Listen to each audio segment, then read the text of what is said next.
After all, everyone here is one of us. Master, why did you just come back in a European-style room? Avril pouted and threw herself into Linny's arms, making the group of hell creatures behind her stare in surprise. When they were first subdued, the big machete swung with great power. Lu Zhishan's uprooting of the willow cannot compare to the fierceness of these women. What happened to this delicate and charming demeanor now? Change back. Linny felt a headache. It was clearly not like this when she first opened the package. Why is it becoming more and more provocative now? Okay, Avril shook her head in a sweet and coquettish manner. I'll change back. Why be so fierce? As she spoke, she transformed back into a cold and aloof female knight, with an unwelcoming look. Linny couldn't be bothered to pay attention to her and turned her gaze to the skeleton King Covey. Sir, all the companions that can be found have been gathered, a total of 108, 8 A rank and 100 B rank.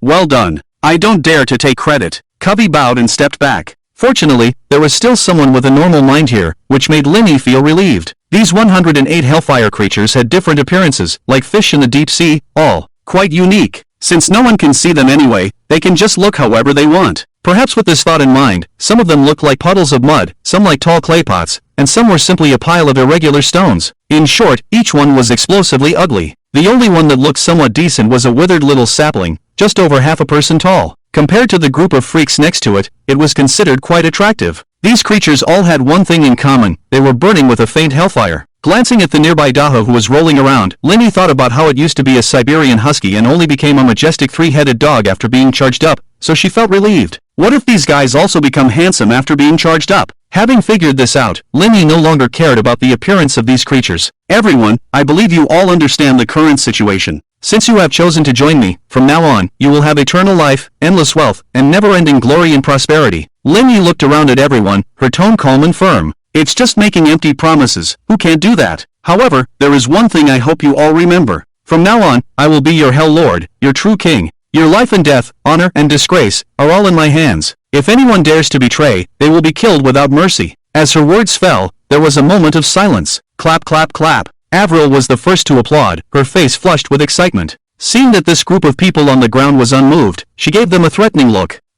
They were scared by the overwhelming killing intent and all knelt down. Whoosh! The sound of uniform and synchronized kneeling filled the air. I pledged to follow the great Hell King to the death. Very well, Covey. At your service. From now on, you will be the commander of the First Hell Legion. They will be under your command. Yes, I will defend the Hell King to the death. Phew, it's a good thing it's not that crazy woman. The master is wise. Everyone breathed a sigh of relief. The sound of their synchronized exhales almost made Avril explode with anger. What's wrong? Are you feeling wronged by becoming my subordinates? Bah! She sarcastically commented, then turned to Linny with a sweet smile. Master, let me be your personal guard. I promise to protect you without any leaks. Linny was startled and got goosebumps. You'd better be a dumb bride. After saying that, she left straight away, leaving Covey and the others behind on standby. Bride. Avril seemed to have misunderstood Linny's last words, and steam burst out of her head in excitement, her face turning red as if blood was about to seep out. The master actually said she would be a bride? The master really likes me. Hee. A series of silly laughter made her tremble all over, drooling from the corners of her mouth, and the people next to her shivered. Avril didn't care about what others thought. She was immersed in her fantasy at the moment, her eyes unfocused. Inside the wooden house, a young girl in thin pajamas sat on the sofa with her legs crossed, her delicate figure partially hidden. In front of her was a chessboard, and across from the chessboard was an ancient mirror. In the mirror, a woman dressed in professional attire was reflected. The chess pieces fell accurately and precisely without anyone controlling them, one move at a time. The woman smiled at the corner of her mouth and said, I won this game. A Jew furrowed her eyebrows and hesitated in placing her piece. After a while, she chose to give up and put the chess piece into the basket. You win this game, a Jew nodded, took a sip of her tea, and didn't pay much attention to winning or losing. What do you mean by you win? I clearly dominated the whole game. It's as if you intentionally lost, the woman said angrily, giving a Jew a white glance. A Jew blinked her eyes and asked, Is that so? Of course. I won't lose to anyone again. The woman clenched her fist to express her protest. A Jew shrugged, picked up a black chess piece, and placed it on an inconspicuous square on the chessboard. Since you insist on thinking that way, then I can't do anything about it. With the black piece placed, the situation immediately reversed. What? A divine move, the unity of heaven and earth? The woman exclaimed in shock. She looked up at a Jew, shocked beyond belief. The good situation just now turned into nothingness in an instant. It was simply unbelievable. How did you do that? She asked eagerly. A Jew calmly lifted her teacup and took a sip. Do you want to know the answer? The woman nodded vigorously. It's simple, because I'm smarter than you. What kind of answer is that? It's too perfunctory. Hee. Aju chuckled and changed the subject. By the way, did you give that guy some false clues? Did I? No, I didn't, huh? The woman forced a smile to cover up her embarrassment, but her heart skipped a beat. Aju stared into her eyes and sighed softly, a stubborn duck. The woman's heart trembled. Hey, Zayajiuju, we're best friends. Why would I deceive you? Oh, Aju nodded and revealed a sinister smile. Because we're best friends, it's easier to stab each other in the back, right? Unable to hide it any longer, she decided to come clean. Alright, I did show him something. It was her who showed Linny the scene of Elena being captured by the misty hand in the mirror. I was just curious. I wanted to test what kind of abilities a man praised by you would have. The woman smiled awkwardly and continued to defend herself. Aju rolled her eyes and didn't comment. Well, it's your own copy. Do whatever you want. Just don't come to me for help later. Upon hearing this, the woman secretly stuck out her tongue and muttered to herself. It's better to forget about it. It was because of her own foolishness that she ended up in this situation. If it weren't for Zayajiujiu's intervention, her personality might have been completely tainted by negative emotions and eventually turned into a terrifying monster. Sigh. Aju felt exhausted. Fireproof, theft-proof, and friend-proof. It was not easy to find a solution, and this foolish woman still tried to hinder her and sow discord. If it weren't for her backup plan with Xiaoming, the consequences would have been unpredictable. But in the end, the outcome was satisfactory. Lin Yi's performance didn't disappoint her, and even exceeded her expectations. It was always full of surprises. By the way, suddenly, the young woman had a bright idea and thought of something. Aren't you going to introduce your boyfriend to everyone? Aju glanced at her and said, introduce my ass. I think he's quite good. He just likes to see women in black stockings. Just wear them for him. With your long and beautiful legs, it's absolutely captivating. Tisk tsk, if you wear a pair of Valentino shoes, I can't even imagine. Aju's mouth twitched, and she retorted without hesitation, you think everyone is as perverted as you. Oh my, aren't I considering you? You stay at home all day, smoking and drinking tea, getting tattoos and getting your hair done. You won't find a boyfriend like that. The beautiful woman began to pour out her twisted reasoning. Stop, I don't need it. Save your breath. Aju looked disgusted and didn't want to listen to her friend's nonsense. Seeing this, the beautiful woman had no choice but to shut up. It won't be long before you can come out, right? You should still prepare as much as possible. Aju reminded her. Hearing this, the beautiful woman's face gradually became serious. What do you mean by that? Aju shook the cup of fragrant flower petal tea in her hand and said leisurely, literally, it means that. But, her voice suddenly stopped, her gaze turned to the distance, murmuring, that guy seems to have done something foolish, trying to open the gates of hell, which will attract the gaze of the abyss. What should we do? The beautiful woman's face changed slightly when she heard this. How about we go and help him? Aju shook her head. I am a merchant, I don't do losing deals. Then, I'll exchange my most precious thing for your help? The beautiful woman lowered her head shyly, her cheeks blushing seductively. Pft, cough, cough, cough. A mouthful of clear flower petal tea sprayed out, splashing the tea set on the table. Aju quickly grabbed a tissue to wipe it, glaring at the idiotic woman in front of her with annoyance. Can't your brain hold anything useful? Is it all just useless trash? The beautiful woman lowered her head, muttering softly, isn't what I have valuable? Ah, it's so sad. Aju was so angry that she slammed the mirror back onto the table. If she continued talking, she was afraid she would strangle this brainless woman. But in order to ensure that this copy wouldn't be swallowed by the abyss, she had to come up with a foolproof plan. Aju fell silent for a moment, then threw the entire chessboard into the void. In an instant, the inner world was filled with stars. A chess game enveloped this world, disappearing into the endless copies, leaving no trace. This way, the abyss won't be able to find this place for a while. If this can be discovered, then that guy is unlucky. Aju snorted twice, satisfied, and went back to bed to rest. The next morning, Linny woke up from a dream while hugging a life-sized body pillow. Yang Menger was awakened by his movement, rubbing her sore forehead and sitting up. Good morning, Good morning. Linny smiled at her, handsome and sunny. The two embraced and kissed each other, warm and sweet. Yang Menger leaned against his chest, stretched her waist lazily, and lazily said, what are our plans for today? Linny thought for a moment, realizing that everything that needed to be prepared was already prepared. So he said, today, let's just sleep well and do nothing. Sleep all day? That's how people die. Yang Menger wailed, instantly deflated. What are you thinking? Linny scratched her nose. I'll sleep alone, you can do whatever you want. Yang Menger realized that she had misunderstood, and her face turned red. She glared at Linny and coquettishly said, you're so mean. After some affectionate moments, she kissed him and got up to get dressed, taking the still sleeping Kunkiu with her as she walked towards the teaching building. Linny continued to lie down and went back to sleep. With two-footed sheep and crispy rice, he could rest for a while. The altar's energy supply would take time, at least 3 days. Not to mention that the negative emotions were not strong at the moment, so the collection speed was even slower. Oh, and he still had to take away half of the energy from the Hellstone.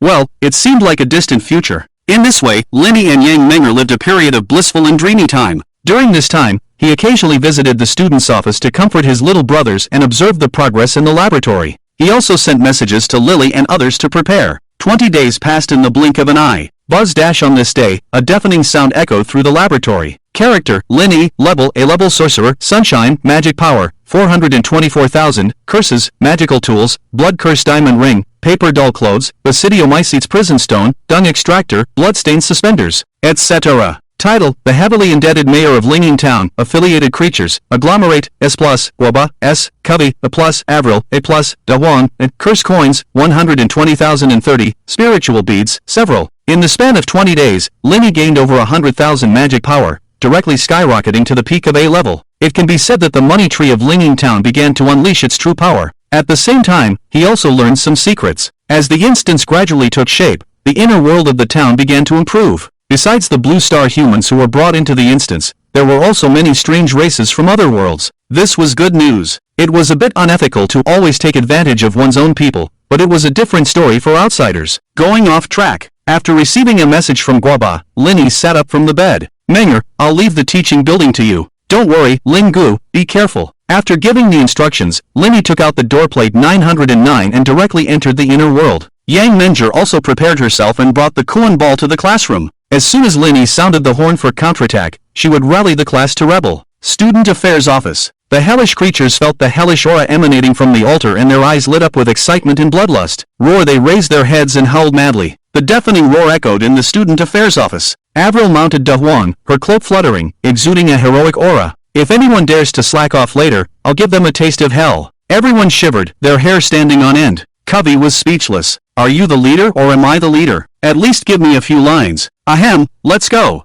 Covey cleared his throat and led the army of hell to break out of the cage. At the same time, in the center of the altar, boom accompanied by a loud noise, a black energy column shot up into the sky. The chief, the executive, the doctor, and others showed ecstatic expressions, and behind them stood a large number of crow-robed figures, densely packed. There were at least 700 to 800 people, each with a majestic aura, none of them below B level. It can be said that all the elites of the organization had gathered here. Finally, it's done. The chief breathed a sigh of relief, his spirits high. Ha ha ha, the evil god descends, my lord reigns forever. The evil god descends, my lord reigns forever. The evil god descends, my lord reigns forever. At this moment, the robed figures all knelt down, shouting the revered name of the evil deity. Their hearts were filled with fanaticism and devout worship. The jester glanced at this group of people and sighed, thinking that Lingyi's little followers were really playing their roles well. Each of them was trembling with excitement, as if they had won the lottery. The jester couldn't help but wonder, what does any of this have to do with you? In the end, only the chief will enjoy the fruits of success. You can't even taste the soup, yet you eagerly help others at the cost of your own lives. It's better to be clever and recognize reality early on. Rebellion is the right path. The jester secretly thought, feeling a sense of inexplicable pride. Just at this moment, bang dash, a sudden explosion resounded through the inner world, as if a thunderbolt on a clear day. The jester's face changed drastically as he looked up at the sky. In the pitch-black sky, a giant three-headed, six-armed shadow appeared. Ha ha, this lord is back again. This was not the same projection as before, but the true form of the Azura. The roof above the laboratory had already been overturned, and everyone was exposed to the dust. Kid, you were quite arrogant before, now, go ahead and be crazy for me. Shuragod shouted angrily, his voice like thunder, shaking the gray mist in the sky, revealing his massive and ferocious body. His skin was like a layer of heavy rock, covered with cracks and hard scales, shimmering with a terrifying blood-red light. His eyes, as big as copper bells, were deep and fierce, causing the surrounding storms to rage violently. The sky was covered, emitting a chilling deathly aura. The immense pressure made the people below feel suffocated. To celebrate my rebirth, offer your lives. Ants, die. Shura sneered, raising his fist and slamming it down towards the ground. The enormous palm covered the sky, enveloping everyone, like a collapsing Mount Tai. The chief sneered, spreading his arms, waiting for death to come. The others were not panicked, some even looking forward to it. In the next second, a black contract shot out from the altar, turning into a stream of light and entering Shura's forehead. What is this? Ah, damn it! How can there be such a ghostly thing here? Shura's body suddenly froze, the giant fist that was about to fall stopped in midair. Then, countless obscure runes turned into iron chains, tightly entwining him, sealing his limbs, bones, and soul. At the same time, the contract turned into black flames, burning Shura's soul, causing him to scream in pain. This scene happened in the blink of an eye. Almost no one present could see what was happening, and Shura was subdued. Ah, stop! Shura screamed madly, but he couldn't break free from the contract's restraints. Moreover, the flames of the contract grew stronger and burned his body, causing him unbearable pain. In just a minute, he was on the verge of death. Ah, so what if you're a god? You still have to submit to me. The chief's voice slowly sounded, full of mockery. He slowly flew up into the sky, overlooking Shura from above, full of contempt. You little beast. Shura hated him so much that his teeth itched. How dare you trick me? So what if I tricked you? Kneel. Plop. Shura's knees went weak and he knelt down on the ground. The more you resist, the more the flames burn. Behave and I will take you to the top of the world. Shura sneered, his eyes filled with malice. Humph. You lowly race, do you think you're qualified to negotiate with me? Although he said that, the black flames on his body gradually extinguished. Obviously, not only women were hypocritical, but also Shura. Before the chief could be happy, a sound of a cup being smashed came from below.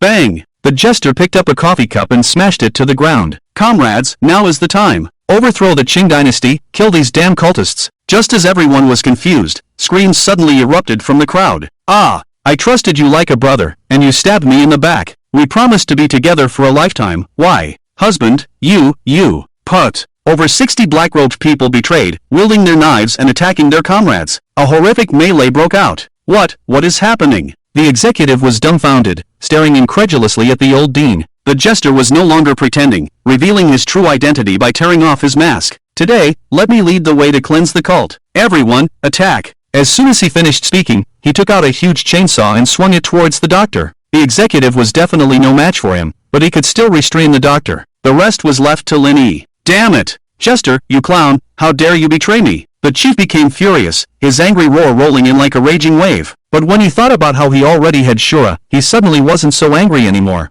Humph! Jumping clown! Executive, kill him for me! He coldly ordered, everything under his control. Without hesitation, the executive threw out the iron chains and attacked the two-legged sheep. Just then, a wolf's howl echoed through the surroundings. Grandpa Dog is here. Why haven't you surrendered on your knees? A huge dog wrapped in green hellfire rushed from a distance. Ayo! 3 ferocious dog heads roared to the sky, instantly condensing 3 fireballs and smashing them towards the executioner. Bang bang bang! The sound of intense explosions filled the air, dust flying, and the scene became chaotic. The executioner lightly stepped back and dodged. The two-legged sheep took the opportunity to carry the doctor away from the battlefield. This doctor was the one Lin Yi specifically named to be kept alive, so he couldn't die here for no reason. Jester, you should know the consequences of betraying the organization. At this moment, the doctor still had an emotionless expression, showing no signs of joy or anger. Humph, even if I don't betray, what difference does it make? Will the outcome be any better? No agreement could be reached with these words. The doctor didn't waste words and took out 2 sharp scalpels to fight the jester. For the Lord of Hell, for our king, kill them. The raging flames ignited, Cubby wielded a bone knife and led the Hell Legion into the battlefield. From a high altitude, one could see that the green flames were like a sharp sword, tearing open a ferocious wound from the side of the battlefield, dividing the entire battlefield in half. Damn it, what is Shu Sheng doing? He actually let these monsters out. The executioner's face turned extremely gloomy, but he didn't know that Shu Sheng, the 7th seat, had long been locked up by these creatures. You should worry about your own situation. A cold and ruthless voice sounded, as Avril rode on the 3-headed hellhound, wielding a giant sword and slashing from the side. Seeking death. Clang! Sparks flew, and the executioner felt a strong force rushing into his body, causing his internal organs to churn. The two separated with a single touch. Cough cough. Blood overflowed from the corners of his mouth, and he couldn't help but take 2 steps back. What a terrifying power. On the other hand, Avril stood proudly above the hellhound, like a queen. Her broad wings fluttered slightly, stirring up gusts of wind that completely destroyed the already burdened laboratory. Who are you exactly? How can you possess such terrifying power? The executioner's eyes widened in disbelief and he couldn't help but exclaim, I'm not a human. The first half of the sentence still carried an evil aura, but the second half suddenly became serious. Ah, I won't tell you, I'm actually Lin Lang's wife. Oops, I accidentally let it slip, so annoying, hee hee hee. Avril covered her face, twisted her delicate body, and made a coquettish gesture. Ah, does this nymphomaniac have some kind of illness? The big yellow dog beneath her had long been used to it and could only roll its eyes a few times, unable to do anything. After all, it couldn't beat this woman. Seizing the moment when the opponent was immersed in fantasy, the executioner, without any sense of honor, decisively launched a sneak attack. A white light flashed through the void, directly aiming for Avril's white neck. This dangerous woman must be dealt with. Whoosh! The scythe chain swung down, but it was half a beat too slow. Ding! The solid flesh wing blocked this fierce attack, and Avril remained unharmed. She turned her head to look at the executioner, putting away her sickly expression, her eyes gradually becoming cold. Hee hee, is that all the attack power you have? Are you capable, you weakling? You! The executioner was infuriated. If someone said he couldn't do it, it would be the greatest insult to him.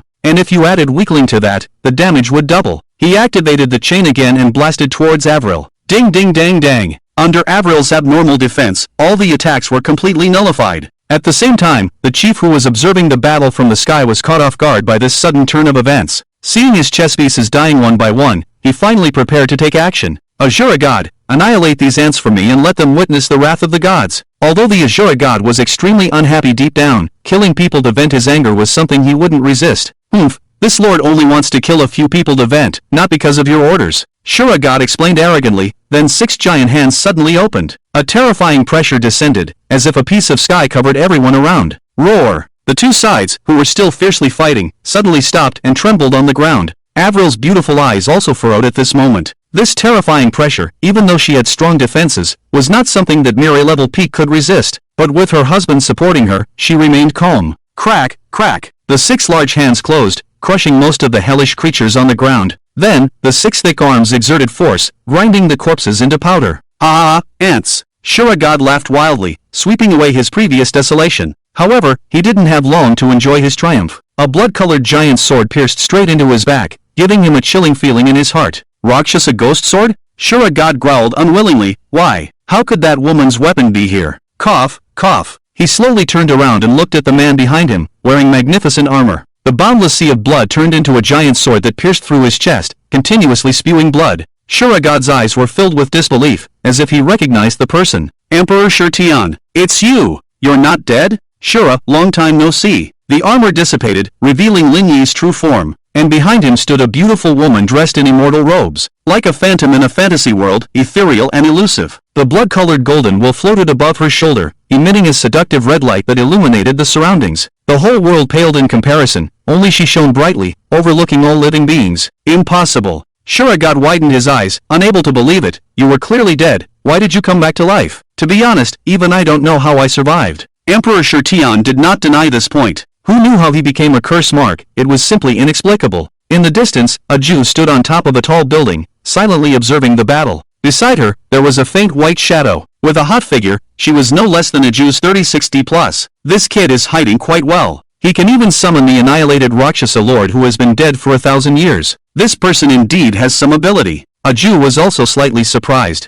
Among the 3 clans of hell, besides the demon clan barely surviving until now, the other 2 clans had long been submerged in the river of history. A Jew wasn't too surprised that the Rakshasa could summon Shura, as she had already anticipated this situation. If it weren't for this Shura God, she, as a profiteer, wouldn't have stayed in such a remote copy for a long time. As for saving her perverted best friend, that was just a side task. But a Jew never expected that today she would actually see both the Lord of Shura and the Rakshasa Lord at the same time. If she could capture both of them, the price would at least increase 5 or 6 times, right? To be honest, she was a little tempted. Poochie! The Rakshasa ghost sword was pulled out from Shura God's body, splattering a large amount of blood. Emperor Shurtian didn't waste any time, lightly waved his hand, and the ghost sword was also pulled back. The ghost sword turned back into a sea of blood shadow, floating behind him. With the addition of Shura God's blood, the blood sea shadow became more solid, and the blood light became brighter. Seize this opportunity and take his Shura heart. Emperor Shurtian's voice transmitted into the mind, his tone indifferent, without any emotional fluctuations. The previous move was too powerful, almost exhausting all the mana in Lin Yi's body.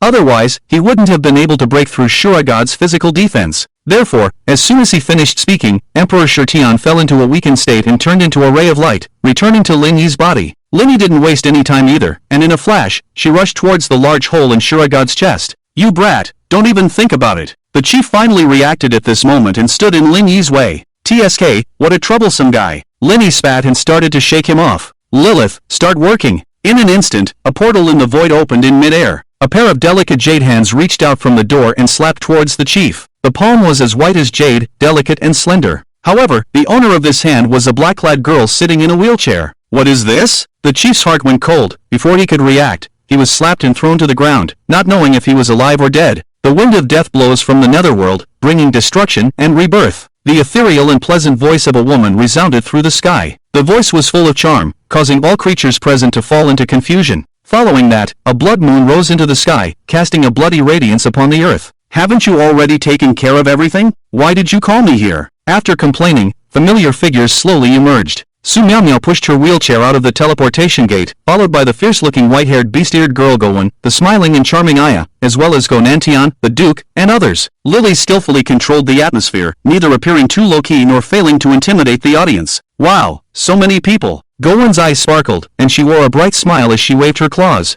Hee, let me see. Who should I attack first? Upon hearing this signature laughter, Go Nantian's legs trembled. The devilish training during this period had left a deep psychological shadow on him. Every day, he either got beaten up or was on his way to getting beaten up. This made him look at the Duke with resentment in his eyes. Ahem, go brother, don't be like this, I'm not into that. The Duke awkwardly laughed and quickly changed the subject. He looked around and finally fixed his gaze on Shura God. What the hell is this? Everyone was awed by the colossal body of Shura God that covered the sky. Lily's carefully crafted momentum was shattered by the Duke's exclamation. This idiot, I'll let go and deal with him later. Lily cursed silently. She knew that now was not the time to get angry, so she quickly made arrangements. Duke, take your men to harvest the battlefield and bring back blood supplies. Yes, ma'am. Clang. The long sword was unsheathed, and the Duke immediately led the knights to charge towards the battlefield below. Go Nantian also led a group of henchmen closely behind. Gowon, go help that stone statue and finish the job quickly. Understood. In the next moment, Gowon, who had long been eager, burst out of her clothes and transformed into a werewolf,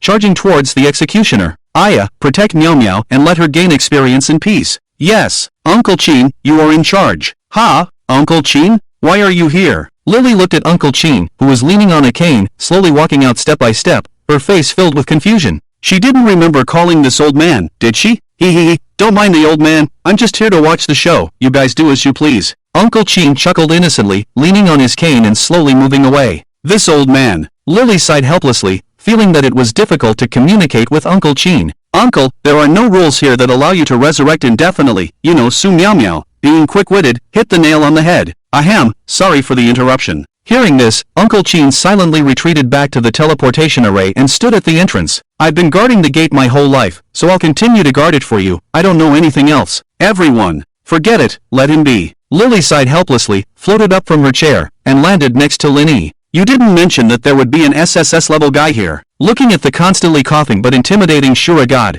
a hint of seriousness flashed in Lily's eyes. She was only at the peak of S-level, it was obviously a fantasy to expect her to fight against an SSS-level powerhouse. To be honest, it was already the utmost loyalty for her not to run away immediately. Don't worry, we don't need to deal with this guy. Just help me stop the chief. Lin Yi's trump card was the Basidium Stone of the Bastille prison. As long as she retrieved the heart of Shura, it would be the moment of Shura God's death. That's about it. During the conversation, Lilies entered the spiritual realm and rushed towards the returning chief. Darling, degree nabla degree, keep going. Master, you're the fattest. Aya and Su Miao, with nothing to do, transformed into cheerleaders and cheered. This made Avril below vaguely sense a threat. These two women are formidable rivals. You two, be serious, Shura God has no face. Lindy scolded the two girls impatiently, then shot towards the big hole. Is this the inside of the Shura God's body? Looking around, it's quite spacious. The bloody flesh wall underfoot is somewhat disgusting. Move forward, we don't have much time, we need to finish this quickly. Emperor Shurtian knew very well that the previous attack did not severely damage the opponent. Shura will soon recover, time is of the essence, there is no time to wander around. Lindy also understood the current situation, nodded to show understanding, and then took out the spine sword and moved forward. After passing through a narrow passage and walking a few dozen steps, it suddenly opened up. Only a heart emitting boundless blood energy was suspended in the air, radiating immense power.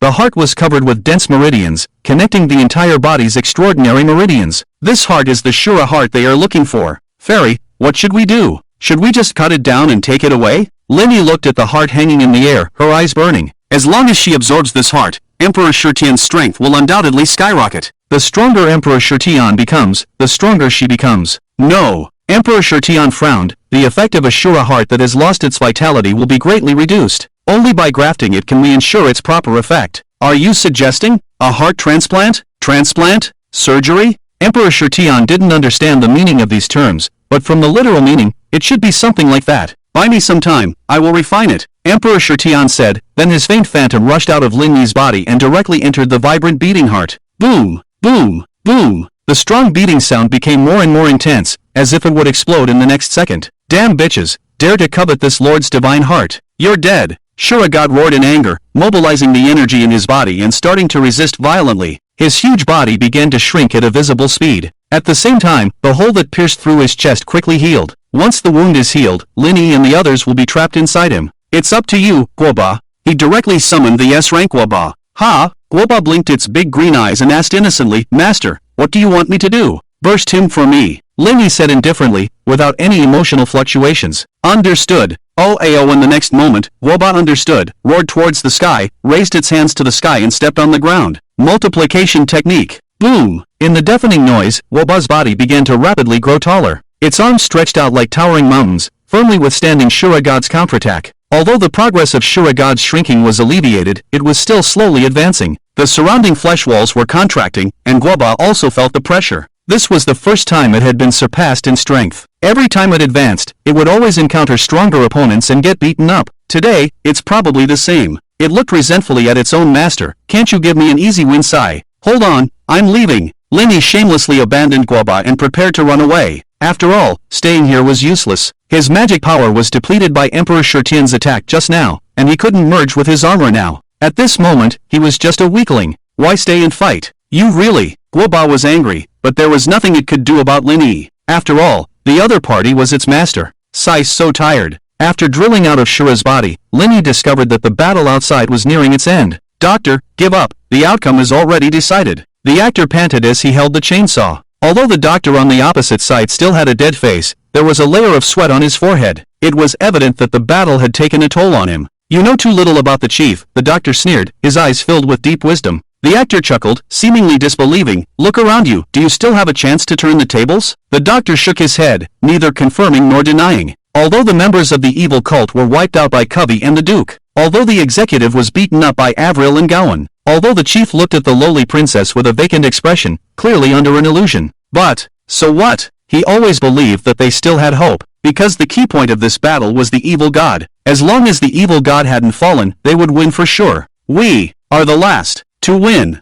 Bang! Before the words could even fall, a large brick flew from a distance and smashed heavily into the back of the doctor's head. You talk too much. Su Miao Miao clapped her hands, her face full of arrogance. Since she had nothing better to do, it was not bad to knock out a couple of fools. The actor was dumbfounded as he looked at Su Miao Miao, who was watching the show from afar, unable to believe it. He had fought with others for half a day, but the usefulness of his efforts was not even comparable to a brick from the other side. It was somewhat embarrassing. Seeing this scene, the actor naturally took the opportunity to beat up the doctor, whom he had long been displeased with. Soon, the doctor, with a swollen face and bruises, was tied up. He was still muttering incoherently, saying something about young people not following martial ethics. Soon, the battle on Covey and the Duke's side also gradually came to an end. Surrenderers shall not be killed. There is an ancient saying in the Middle Kingdom, those who recognize the current situation are the heroes. Don't you know what's good for you? Go Nantian shouted towards the battlefield, trying to undermine the enemy's morale. After all, Lilith wanted to capture living blood bags, and if they died, they could only be transformed into zombie soldiers, which was somewhat of a loss. As soon as these words were spoken, the battlefield fell silent. Many black-clothed people stopped fighting. Seeing that the situation was already lost, the executive's eyes were filled with unwillingness. Don't listen to their deception. Do you think they can really spare you?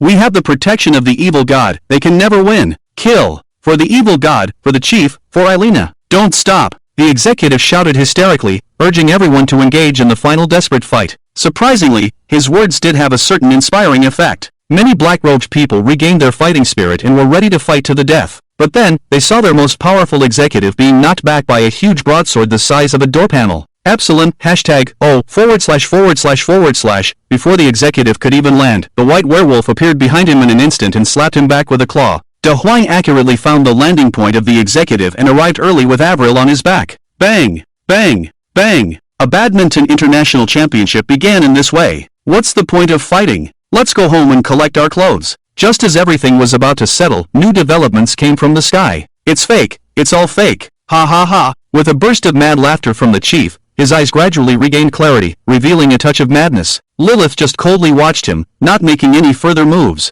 Linny only wanted him to hold the chief back, not to really fight seriously. Isn't it nice to just go with the flow, chief? Save me. The executive, flying back and forth, seemed overjoyed as if he had seen a savior. Unfortunately, before he could finish speaking, he was knocked back again. Take care of yourself. Whirlwind slam. Avril's door panel greatsword sent it flying. Nice shot. A-type draw shot. Gowan refused to back down, using a series of fluid combos to strike it back. Samurai interception. B-type draw shot. Snake-type launch. Curved strike. See, it's unclear where they learned so many fancy move names, but they were having a blast. The chief's face darkened upon realizing that all his subordinates had been captured. Although they were just expendable tools, it would be troublesome if there were no more usable ones in the future. Oomph, your luck has run out. I will make you pay a heavy price. The chief suddenly roared in anger, raising his palms. In the next moment, gray snowflakes began to gather and fall from the sky. Obviously, he was preparing to use the rules of the inner world to launch a powerful attack and wipe out these intruders. This is my territory.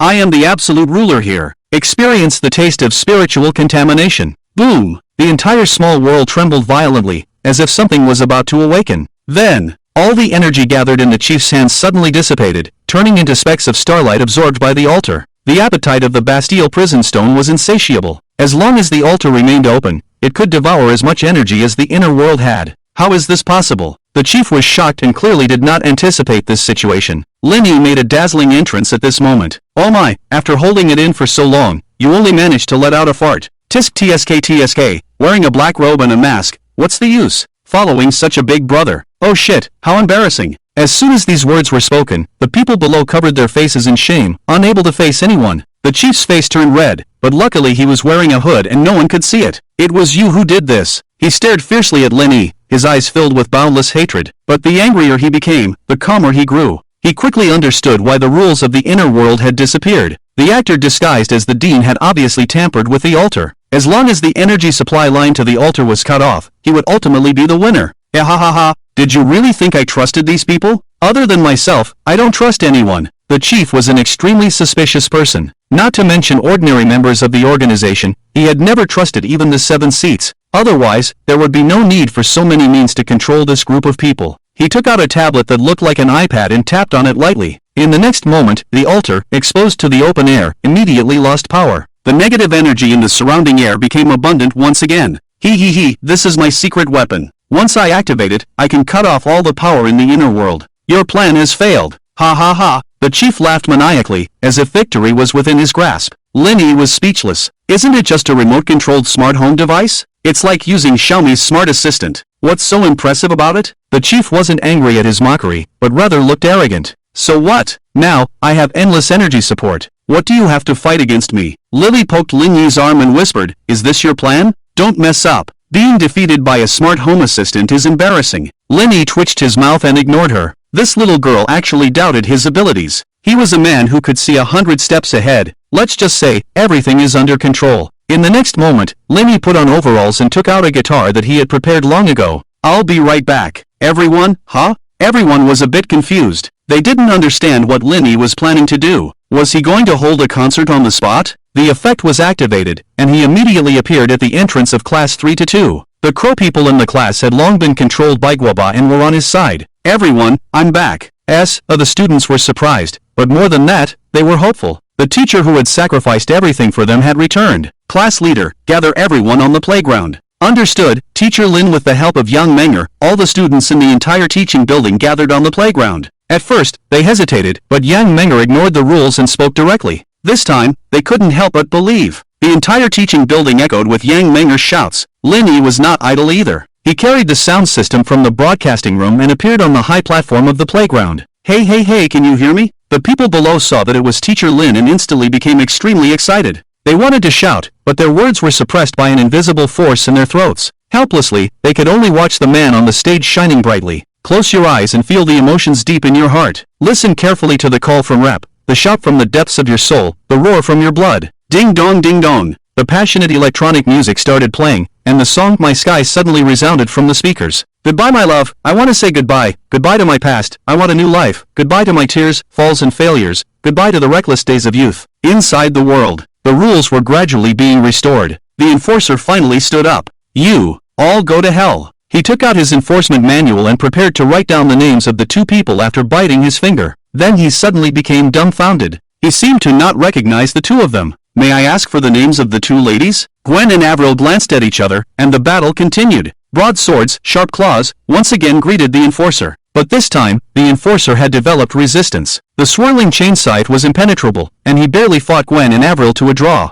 But as the rules gradually recovered, the enforcer's advantage began to magnify. Above the sky, the chief was also engaged in a fierce battle with Lilith. The clash between psychic powers and endless mist produced strong shockwaves that were deafening. Even without opening her spiritual world, Lilith was still slacking off. Fortunately, Linny wasn't present, otherwise, he would have spanked her little butt. It was almost the final showdown, and she was still slacking off. The chief had no face. Just as the chief and the enforcer were becoming more and more courageous, there was a burst of passionate bug in the sky. In an instant, the holy sunlight tore through the dark clouds and illuminated the entire world inside. In the endless night, when everything is about to be destroyed, at least I still have dreams, and I am moved for you. The starting point of dawn is inside my heart. As long as I still have dreams, I will see rainbows in my sky. The sky became bright, and the mist dispersed. A ray of dawn broke through, piercing through the dense clouds and the mountains. When the sunlight shone, you would know that the world had changed. I can speak. On the playground, the silent curse was once again broken. This time, there was no enforcer causing trouble.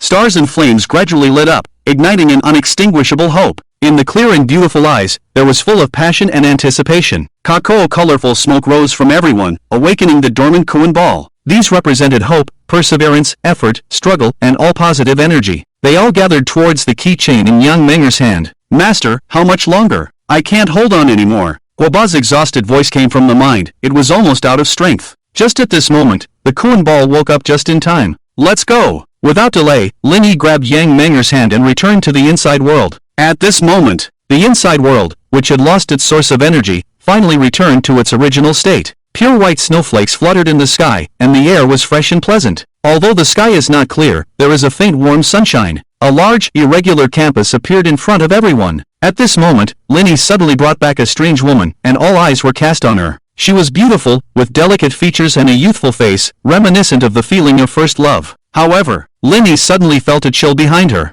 There is a murderous intent. And more than one. Yang Menger, who was unaware, was frightened by the gaze of so many people and hid behind Linny. The intimate gesture between them indicated that their relationship was not ordinary. Now, things have escalated. Linny felt a prickling sensation on her back and awkwardly turned her head, unable to meet the gaze of the other girls, feeling guilty. Seeing this scene, everyone understood the cause and effect. Great, a table of mahjong, complete. But it's not over yet. At this moment, an untimely voice suddenly sounded. Daddy Mommy Kaku Kaku. With the sound, a white figure jumped into Linny's arms and twisted its body like a spoiled child. Everyone looked at Linny in astonishment. What did it just call out? Daddy? Damn! Why does everyone have kids? It's only been 20-something days. Su Miaomia was the first to curse, her eyes widened in disbelief. Ha! But why did a ball come out? Gaowen dropped the executive officer and returned to human form, approaching directly. Child, not the masters. Sob. Aya pretended to be sad, clutching her chest as if struck. Lilies in the sky, with gossip burning in their eyes, their ears perked up. The large-scale romantic drama The Temptation of Going Home is unfolding. Don't call me that, I can't give birth to a ball. Linny was at a loss for how to handle the current situation with this sudden address. Fortunately, the clever Guoba came to the rescue in time.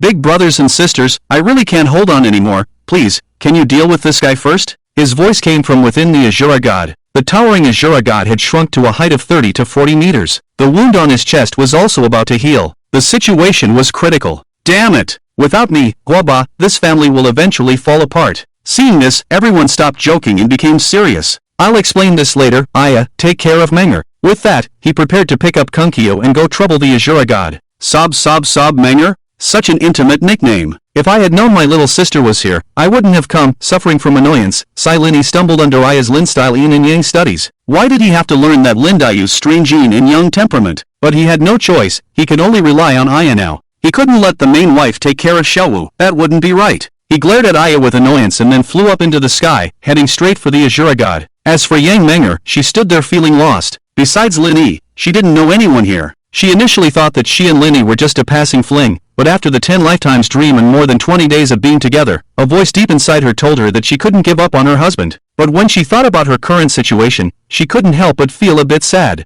In these days, she had experienced the ups and downs of life. Every day, she lived in torment and pain, countless moments of despair, teetering on the brink of death. It was Linny who brought her back. However, she now realized that she was just someone in his life, not the only one. In fact, she seemed to be an intruder. Just as Yang Menger's heart sank to the bottom of the valley and she was about to give up on herself, a pair of small hands reached out to her, gently touching and soothing the scars on her soul. Sigh, it's the curse of the Sea King causing trouble again. Su Miaomiao pulled Yang Menger to her side, her little face filled with melancholy. Even Aya was a bit puzzled. How could the main wife be so magnanimous? If Gowan and himself were accidents, then what about this Yang Menger? Is this forgiveness? Yes, I'm sorry, I didn't mean to. Yang Menger was a bit at a loss due to the sudden tenderness. She couldn't even speak clearly. It's okay, no one blames you. This matter is a bit complicated. In any case, don't burden yourself too much. Su Miaomiao's train of thought was sometimes clear, sometimes erratic, but she was very clear about the effect of her curse. To be honest, there was only one copy this time, and she felt it was a bit lacking. It was not enough to be the Sea King, there were too few fish in the pond, at most, she could be considered the owner of the pond. It seems that Lin Yi is restraining himself. This copy is full of beautiful female students, and she doesn't know how this bastard can resist. Either Yang Menger is too powerful and directly emptied his ammunition, leaving him with no place to use it. Thinking of this, she looked at Yang Menger with admiration in her eyes. With Lin Yi's beast-like physique, she alone couldn't handle it. Only Gowen could barely contend. It's hard to imagine that such astonishing energy is hidden beneath the opponent's delicate body. There must be time to consult. Yang Menger, who was unclear about the situation, let Su Miaomiao lead her, looking foolish. In any case, she would answer whatever the other party asked. Aya saw this and didn't say much, joining in the gossip chat. Soon, the story between Yang Menger and Lin Yi became known to the girls. Everything else was fine, but they couldn't help but envy the experience of the 10 Dream Realms. Su Miaomiao had only known Lin Yi for a little over 10 years, but Yang Menger had experienced 10 reincarnations with Lin Yi, not to mention Aya, who had only known him for a little over a month. They were all jealous. They all turned into sour lemons, itching with hatred. When Lin Yi came back, he had to compensate them well. 10 lifetimes might be a bit difficult, so 10 days and 10 nights would do. Daddy, Daddy, Kakoo, don't call me randomly, or I'll stew you when we get back. Faced with the coquettishness of the white furball in his arms, Lin Yi had no choice but to threaten it. Unexpectedly, the furball was not threatened at all and continued to burrow into his arms. Seeing this, Lin Yi was helpless. Little guy, what abilities do you have? Kakoo? The furball didn't understand, tilted its head, and continued to stare at Lin Yi with its pitiful eyes. At least you're an SS-level creature, you can't be completely useless, right? Lin Yi recalled the aggregation that killed everyone in the dormitory building. It didn't make sense for it to become weaker after evolving, right? Maybe it couldn't understand, so Lin Yi changed the question. Can you beat him up for me? Can you do it? He pointed to the huge body of the Azura god. The furball looked over and its eyes suddenly burst with dazzling light. Kakoo. I don't understand. Can you speak human language? Lin Yi felt like sighing and rubbing his forehead. Fight. Kakoo. At most. 5. Cool. You mean, you can hold on for a maximum of 5 minutes? Kakoo? Actually, what it wanted to say was, if I fight him, it will be a 50-50 chance. But because it didn't say it clearly, it can only be changed to a simple and crude sentence. I can. In that case, you hold him off for me. 5 minutes should be enough. It had been almost 10 minutes since Emperor Shurtian started, so it should be nearing the end. 5 minutes would be enough. At that time, he just needed to activate the sacrifice mode of the Hellstone and sacrifice the Azura god. Everything would be over. There would only be one lonely chief left, and it would be easy to deal with him, right? Kakoo! In the next moment, the white furball shot out and rushed towards the Azura god. Lin Yi directly entered the opponent's body to help Guoba share some of the pressure. What is this? The Azura god, who had the victory in his hands, noticed the sudden charge of the furball and a hint of doubt flashed in his eyes. Kakoo! The furball growled at him fiercely, its fur standing on end, as if preparing to attack. Shura god frowned. Kaku? He seemed to have never seen such a creature before. With that in mind, he slowly reached out a hand, ready to flick this little thing away. The deaths of these evil disciples had nothing to do with him.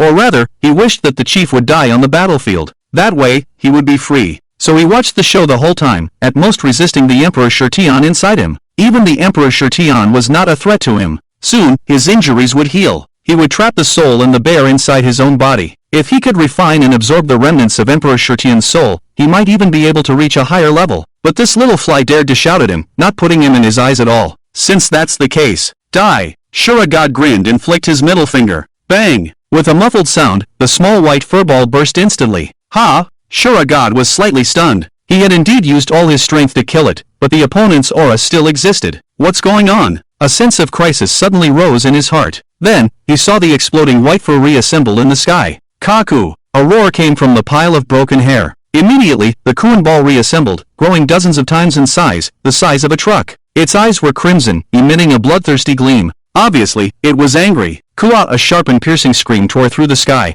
Visible sound waves rippled, forming one circle after another of visible ripples spreading. Everyone's minds were buzzing, as if someone was playing drums with a hammer, violently trembling. Ah, painful. Instantly, the scene was filled with screams. The weaker ones directly covered their heads and rolled on the ground in agony. Even Lily Ace couldn't help but be deterred by this mental scream, retreating and moving away from the source of the sound. Such a terrifying mental attack. Seeing Su Miaomiao in pain below, she couldn't care less about fighting the chief, and quickly moved to the battlefield below. Buzz! An invisible mental barrier unfolded, enveloping everyone. In an instant, that strange and sharp sound abruptly stopped. Although it was still uncomfortable, at least it didn't affect everyone's spirits. They were just affected, but the targeted Shura god was in a miserable state. The continuous mental impact momentarily made him dizzy. Taking advantage of this opportunity, Emperor Shurtian launched a major attack in erosion, several times faster than before. That strong beating heart had already started to become ethereal in 2/3 of its place. It wouldn't be long before she completely took over Shura's heart. Ah! So noisy!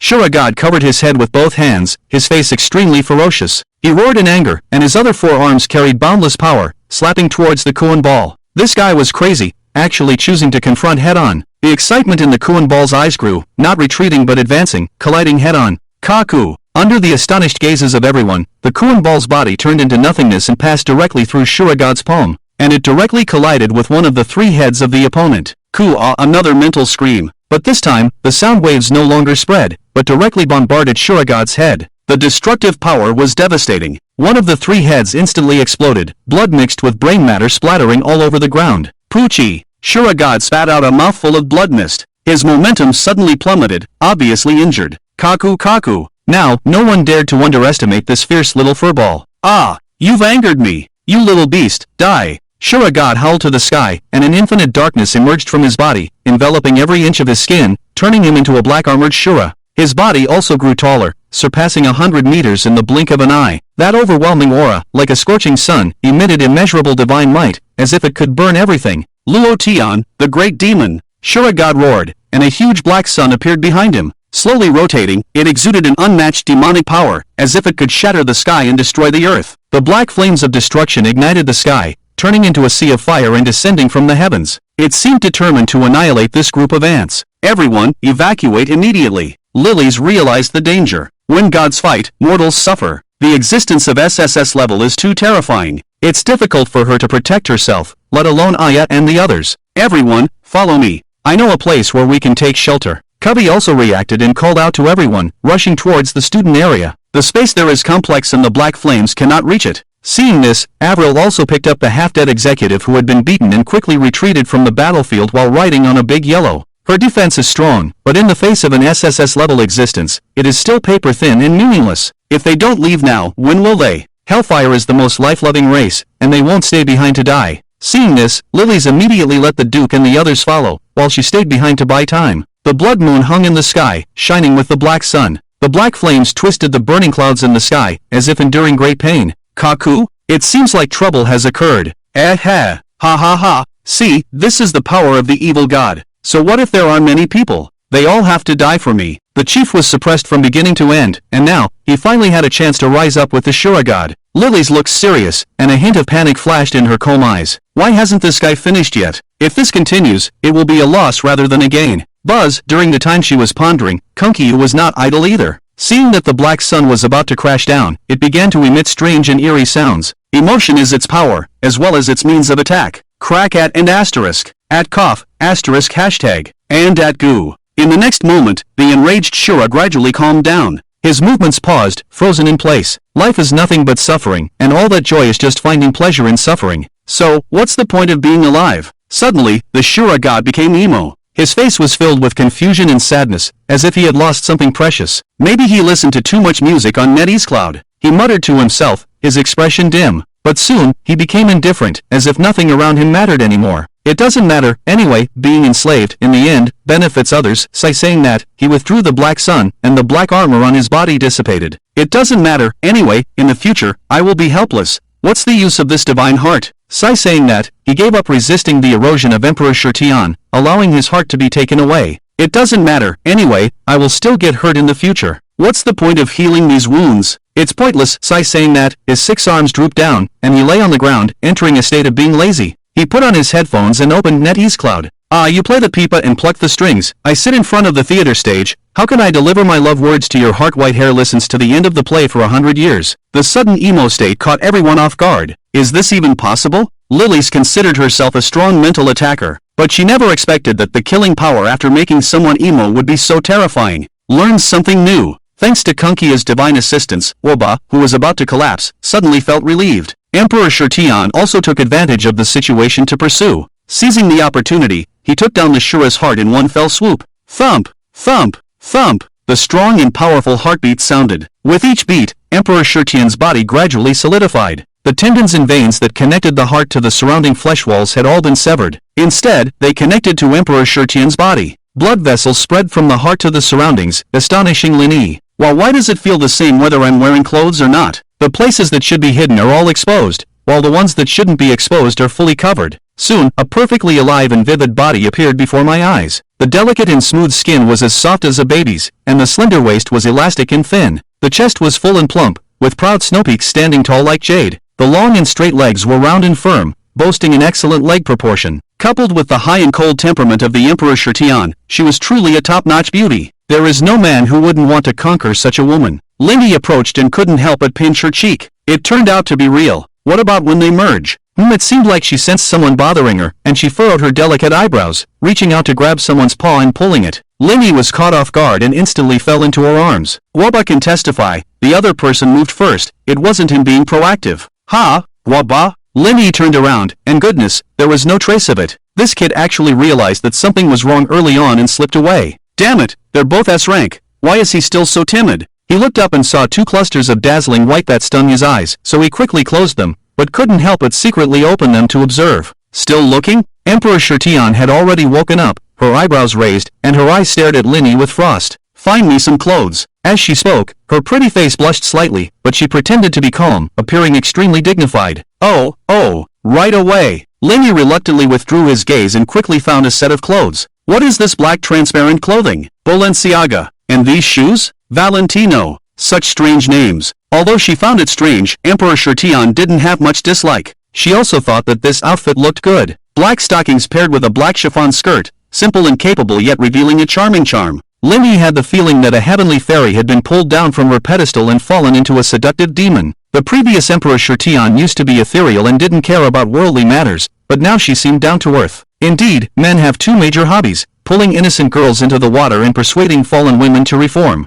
Fairy, don't call me that. The former lord of the Rakshasa kingdom is already dead. As she spoke, she reached out and flicked a few strands of her long hair, her movements extremely elegant, causing Lin Yi beside her to take a few more glances at the black stockings on her legs. Then what should I call you? Loyan. She gently uttered this name, her gaze fixed on the darkness in the distance. This is my new name. Loyan? Lin Yi's mouth twitched, unable to understand what this woman was up to. Okay, Loyan, are you completely resurrected now? Loyan understood the meaning behind his words. He just wanted to ask if they could merge again. Why beat around the bush like this? Theoretically, yes, I have become a complete independent individual. Hearing this, Lin Yi started to panic. If Emperor Shirtian was no longer his cursed imprint, then the loss would be huge. She inherited his 6 curses. Was this a return to square one? But, Loyan paused for a moment and added apologetically, I will repay what I owe you, but not now. As she spoke, her pretty face turned red, her gaze shy and evasive, not daring to meet Lin Yi's eyes. The curses in her body originally belonged to Lin Yi, and with a few small manipulations, she could return them. However, in doing so, she would have to sacrifice something. Ha! Don't repay me with ingratitude. What do you mean not now? I want it now, give it back to me. Otherwise, don't blame me for not cherishing the past. Upon hearing this, Lin Yi became anxious. This woman was clearly refusing to give it back. He could see through it now. It was all a lie that collecting the artifacts of the 3 hell tribes would lead to transcendence. It was all deceiving people. She had planned it all out, using herself and Lily and the others to achieve the grand plan of resurrection. Indeed, what Zhang Wuji's mother said was right. The more beautiful a woman is, the less you can trust her. He glared fiercely at Emperor Shirtian, with a strong sense of determination. Now! Yes, now! But, Luoyin looked at the bloody surroundings and the imminent battle outside. How could she do it in this kind of environment? She needed to find a private room where no one would disturb them. Seeing her hesitation, Lin Yi was convinced that she was trying to back out. You can't give it to me? She whispered, biting her lip. Although she felt guilty, she couldn't bear to do it in such a situation. How can you be like this, woman? Lin Yi exclaimed angrily. This woman was really shameless. I'm not. I really.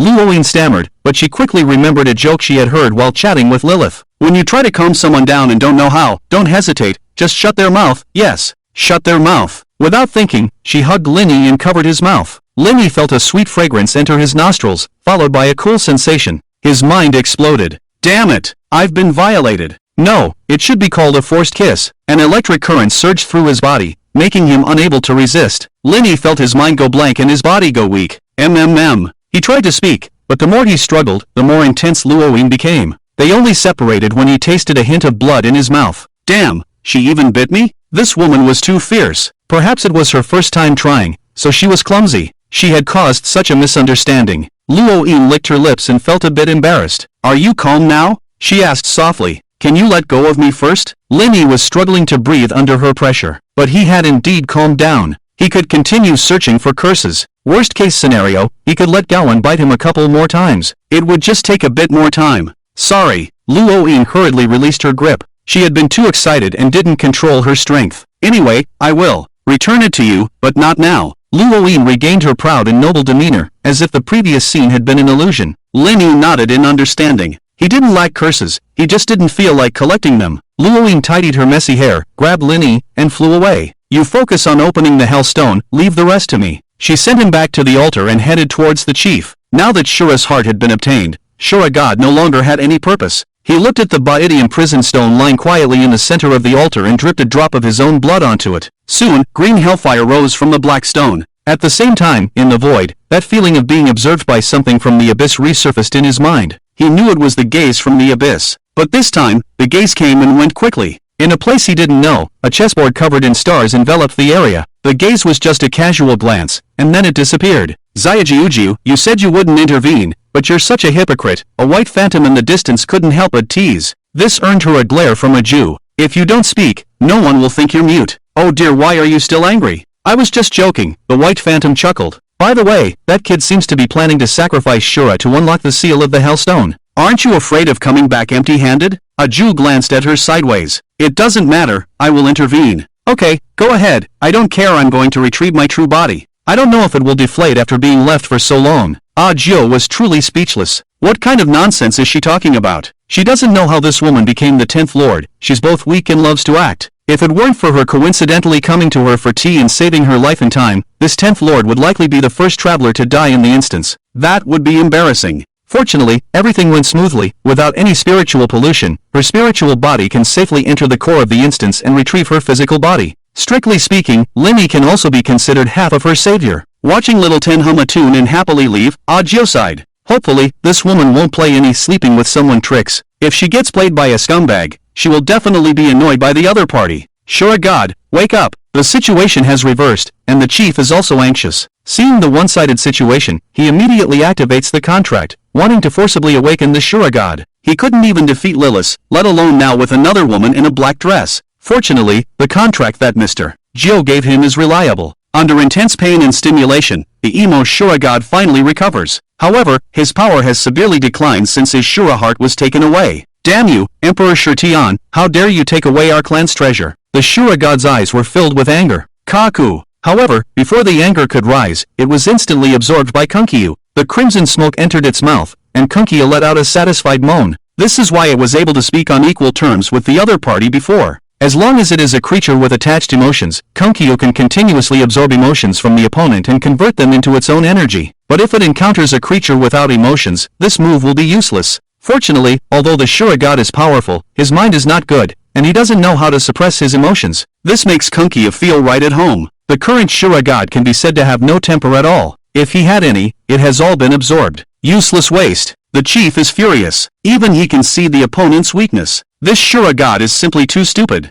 He can only shout and scream, and can't do anything else. Thinking of this, he decides to take over the opponent's body. If that doesn't work, he'll find a substitute. He won't occupy the toilet without taking a shit. He turns into mist, gets rid of Luoyin and Lilith, and directly infiltrates the Shura God's body. Shura God, grant me power. The chief growls. With the power of the contract, the two of them merge. At the same time, Linny on the altar has already started the sacrifice ritual. Bring them to me, let's finish them off together. The two women in the ball immediately take action after exchanging glances. The final battle will come to an end at this moment. Ha, this power, this power. The chief's voice comes from the mouth of the Shura God, trembling slightly with excitement. This power is exactly what he has been dreaming of. With this power, he will definitely be able to dominate the world and establish his own immortal dynasty. But before that, he needs to get rid of these annoying flies in front of him. 3S ranks, 1 SS. Ha, ants. Looking at the two women standing side by side, along with the silly white furball and a dumb bear, the chief sneers. Although the Shura god's power has declined due to the loss of his Shura heart, SSS is still SSS.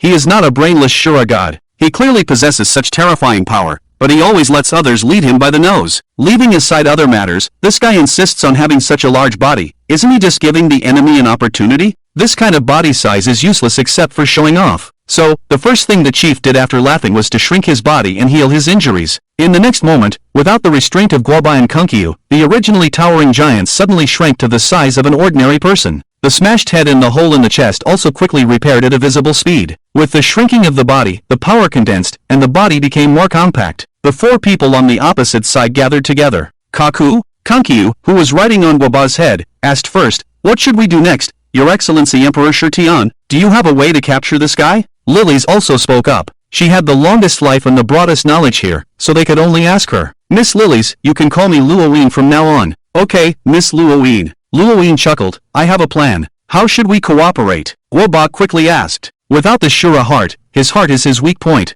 Luoween pointed to Shura's chest and continued, "Pierce it again, and with a mental attack, we can make him temporarily confused and take the opportunity to sacrifice him." "Understood. Then I'll tank, and you guys focus on dealing damage." After a loud discussion, the four of them started to act. At this time, the chief's injuries had also healed, and his momentum was stronger than ever. "Come on, let me see what else you've got." With 6 arms open, he held various weapons such as the killing sword, Vajra staff, bronze bell, and 8-foot stone hook in his hands. Standing there with a cold expression, he had made up his mind to tear these people apart. Guoba did as he said and rushed forward with a step. "You scoundrel!" "Very good." He perfectly demonstrated what a tank should have, the ability to taunt. The chief was not happy, and the two of them directly engaged in battle. Bang! Bang! Bang! Fist to flesh, each collision produced a deafening sound. However, Guoba was clearly at a disadvantage, being bombarded by the cheating like 6 arms. He was like a small boat in a storm, and a slight mistake would capsize him. Great Luo heaven, Rakshasa sea! Luoyin seized the opportunity, pushing both palms forward, and a vast sea of blood appeared out of thin air. Flowers bloom on the other shore, guiding souls to the netherworld, life and death in a single thought. Lilies also refused to show weakness. Countless flowers of the other shore flew in the sky, turning into beautiful manjasaka flowers, surrounding the chief in the middle. Kankiya's translation, Soul Scream. As the four of them performed their secret techniques together, huge waves surged, and amidst the turbulent waves, there were faintly blooming flower seas, seeming both real and illusory. Invisible and colorless spiritual thorns lurked among them. Oomph, petty tricks. Looking at the attacks coming from all directions, the chief sneered. "Did you really think I didn't hear your loud discussion? How ridiculous! Great demon of the Luo heaven!" The chief shouted angrily, and a black sun slowly rose behind him, with raging demonic flames. Boom! The demonic light shone, instantly dissolving all the attacks, and the three of them were directly blasted away, unable to get close or make any small moves. "Ha! You think you can kill me with just you guys? How laughable!" Defeating the four of them with one move, the chief's expression became even more arrogant. "Is that so?" However, at this moment, Guoba, who had been unnoticed, pulled out a blood-colored long sword from somewhere. Poochie! The blade pierced through the body, blood splattered, and the chief stared wide-eyed, unbelievably looking at the sword stuck in his chest. A familiar scene was replayed once again. "It's the Rakshasa ghost sword again?" he murmured, his face full of disbelief. Just now, the four of them had opened voice communication. They deliberately discussed loudly in front of the chief to make him relax his guard against Guoba. It was well known that tanks had no damage and were the easiest to make people relax, and it proved to be true. The plan went smoothly. Amidst the grand momentum and dazzling attacks, Luoween quietly condensed a killer move and handed it to Guoba. When the chief was complacent, thinking that victory was in his grasp, Guoba pulled out a big sword and achieved the final kill. "He, who dares to say that I, Guoba, didn't cause any harm?" Guoba said proudly. "You." The chief's expression was as uncomfortable as if he had eaten shit. Before he could react, Lilith and Kunkiya launched another spiritual attack. Buzz. The chief could only feel a ringing in his ears, followed by dizziness and darkness in his eyes. "Now!" Royan signaled to Linny in the distance. He picked up the dazed chief and threw him away. Linny grinned. "I've been waiting for you, now it's my turn." She took out the ghost sword from the chest pierced by the Azura's body, and blood splattered onto the altar full of hellfire. "One day, my life will reach its end, and you will be crowned as the king.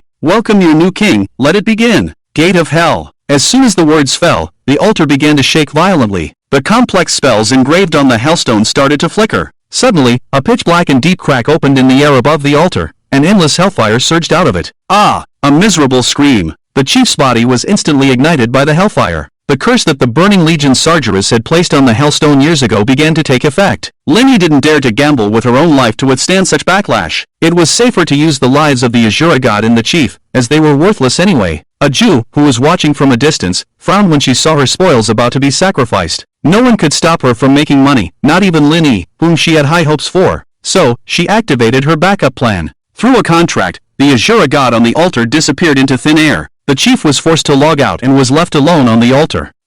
Everything happened too suddenly. Not only the chief, but even Lenny and the others were stunned, not understanding what was happening. The chief's screams continued. What's going on? They exchanged glances, a sense of foreboding rising in their hearts. Just then, the prying gaze from before descended once again. Lenny felt as if she was being targeted by some great terror, her heart ringing with alarm, her eyelids twitching. From the pitch-black crack that opened in the Hellstone, a vertical eye quietly opened. His figure was reflected in it, and she felt an immense pressure coming towards her. She had escaped the curse of the Hellstone, but she couldn't escape the gaze from the abyss. Lenny, get away! Royan exclaimed, rushing towards her. With both the Rakshasa Sea and the Azura heart, how could Royan not sense the origin of this eye? It was an abyssal aura that was countless times more terrifying than hell. It was also the abyssal rule that she had been desperately seeking. Everyone could see that this eye was not friendly. Not to mention Lenny, even Royan, who possessed two treasures of the Hell race, didn't dare to resist the pressure from this eye. And Lenny, who was in the center of the pressure, could only face death. Just as she was about to collide with Lenny, the eye glanced at her slightly and sent her flying several jam away. Pooh!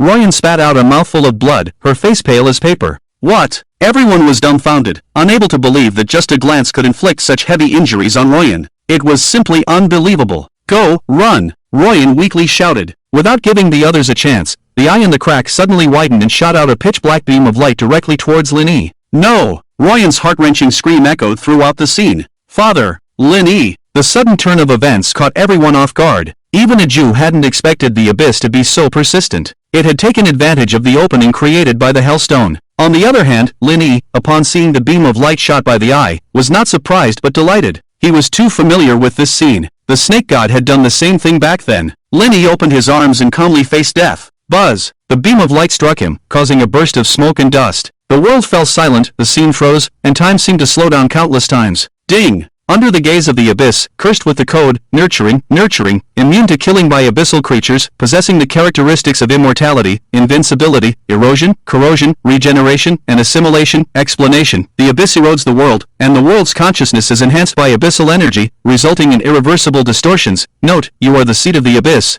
and the world assimilates because of you, yes/no. When Lenny saw the explanation of the curse, his brows furrowed. Obviously, the moment Lenny accepted the curse, he became a pawn of the abyss. The abyss would give him infinite power and an immortal life. The price, however, was to help the abyss erode other worlds and strengthen itself. To be honest, if the abyss had given him some other abilities, he might have hesitated. But he already had the characteristic of immortality. Even though his title wasn't very reliable, he couldn't resist such temptation. In summary, the abyss gave too little. Rebellion. There was no need to hesitate. He didn't want to become a pawn of the abyss. Under the influence of the effect, the curse begins to rebel. In the next moment, Lenny felt a terrifying energy surging within him. The curse mark on the back of his hand began to heat up, showing signs of collapse. So strong? Lin Yi's face changed drastically. The appearance of Emperor Shirtian earlier made him aware that there was a limit to the number of curses an individual could bear. In theory, the limit should be 9, which meant he could have a maximum of 9 curse marks. But the appearance of clearly broke this rule.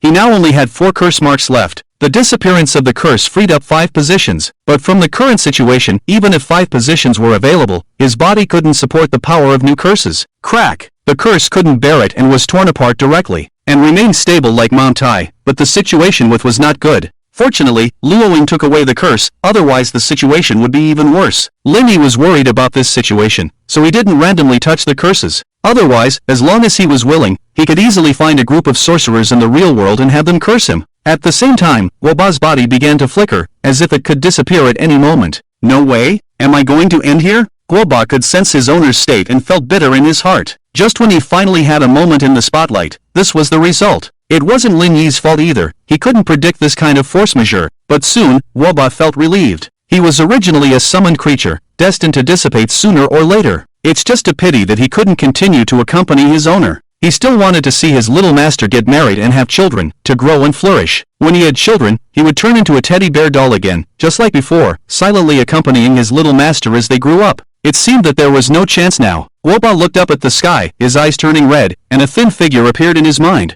Princess, your knight has come to find you. Captain of the Bear Knights, Guoba. To everyone, farewell. He grinned, revealing sharp teeth, and elegantly performed a gentleman's salute towards the void. A gentle breeze blew by. The next second, his entire body completely shattered, turning into specks of starlight that floated and disappeared into nothingness. Clack! A tattered teddy bear doll fell from the void and landed right next to Lin Yi's feet. This was the only proof that Guoba had existed. You've accompanied me for so long. Thank you for your hard work. Lin Yi lowered his head and sighed as he picked it up and put it in his pocket. Although he didn't want to admit it, he knew that the crispy rice had truly disappeared. The curse mark on his hand that had already vanished was the best proof. A small bungalow. Hien was busy in the kitchen, wearing a pink apron. The pot was boiling with fresh soup, and there were chopped vegetables on the cutting board. A sumptuous lunch was quickly prepared. She carried the dishes to the living room. Looking at the table full of delicious food, Hien's mood became exceptionally beautiful, but eating alone made her feel a bit lonely. At this moment, she felt a sudden emptiness in her heart. It made her furrow her brows and feel inexplicably uncomfortable. A gentle breeze blew, lifting the curtains by the window. The refreshing cool breeze blew away the stray hairs on her forehead and also blew away her restless heart. Sunlight poured in, casting a golden light on a photo album in the living room. A little girl in a white dress held her mother's hand, holding a brand new teddy bear in her arms, smiling brightly. We made a promise, we will always be together. Ah, we made a promise. Reverse, takes effect, obtaining, curse, symbiosis. Symbiosis, harmonious symbiosis, eternal sharing, symbiosis? Lin Yi was slightly stunned. What is this? He tried to look for more explanations. However, besides these 8 words, he couldn't see anything else. Could it be that my level is too low, so the magic I can't see it? Or is the curse itself like this? If it's the former, then it's a normal phenomenon. After all, curses from the abyss are terrifying, and it's understandable that they can't be seen through. But if it's the latter, then it's interesting. Just like the rules, the more general the explanation, the more operability it has. It didn't mention the object of symbiosis, so everything can be symbiotic. It didn't mention the object of sharing, so everything can be shared. But now is not the time to study these. Lin Yi composed himself and looked at the vertical eye in the crack.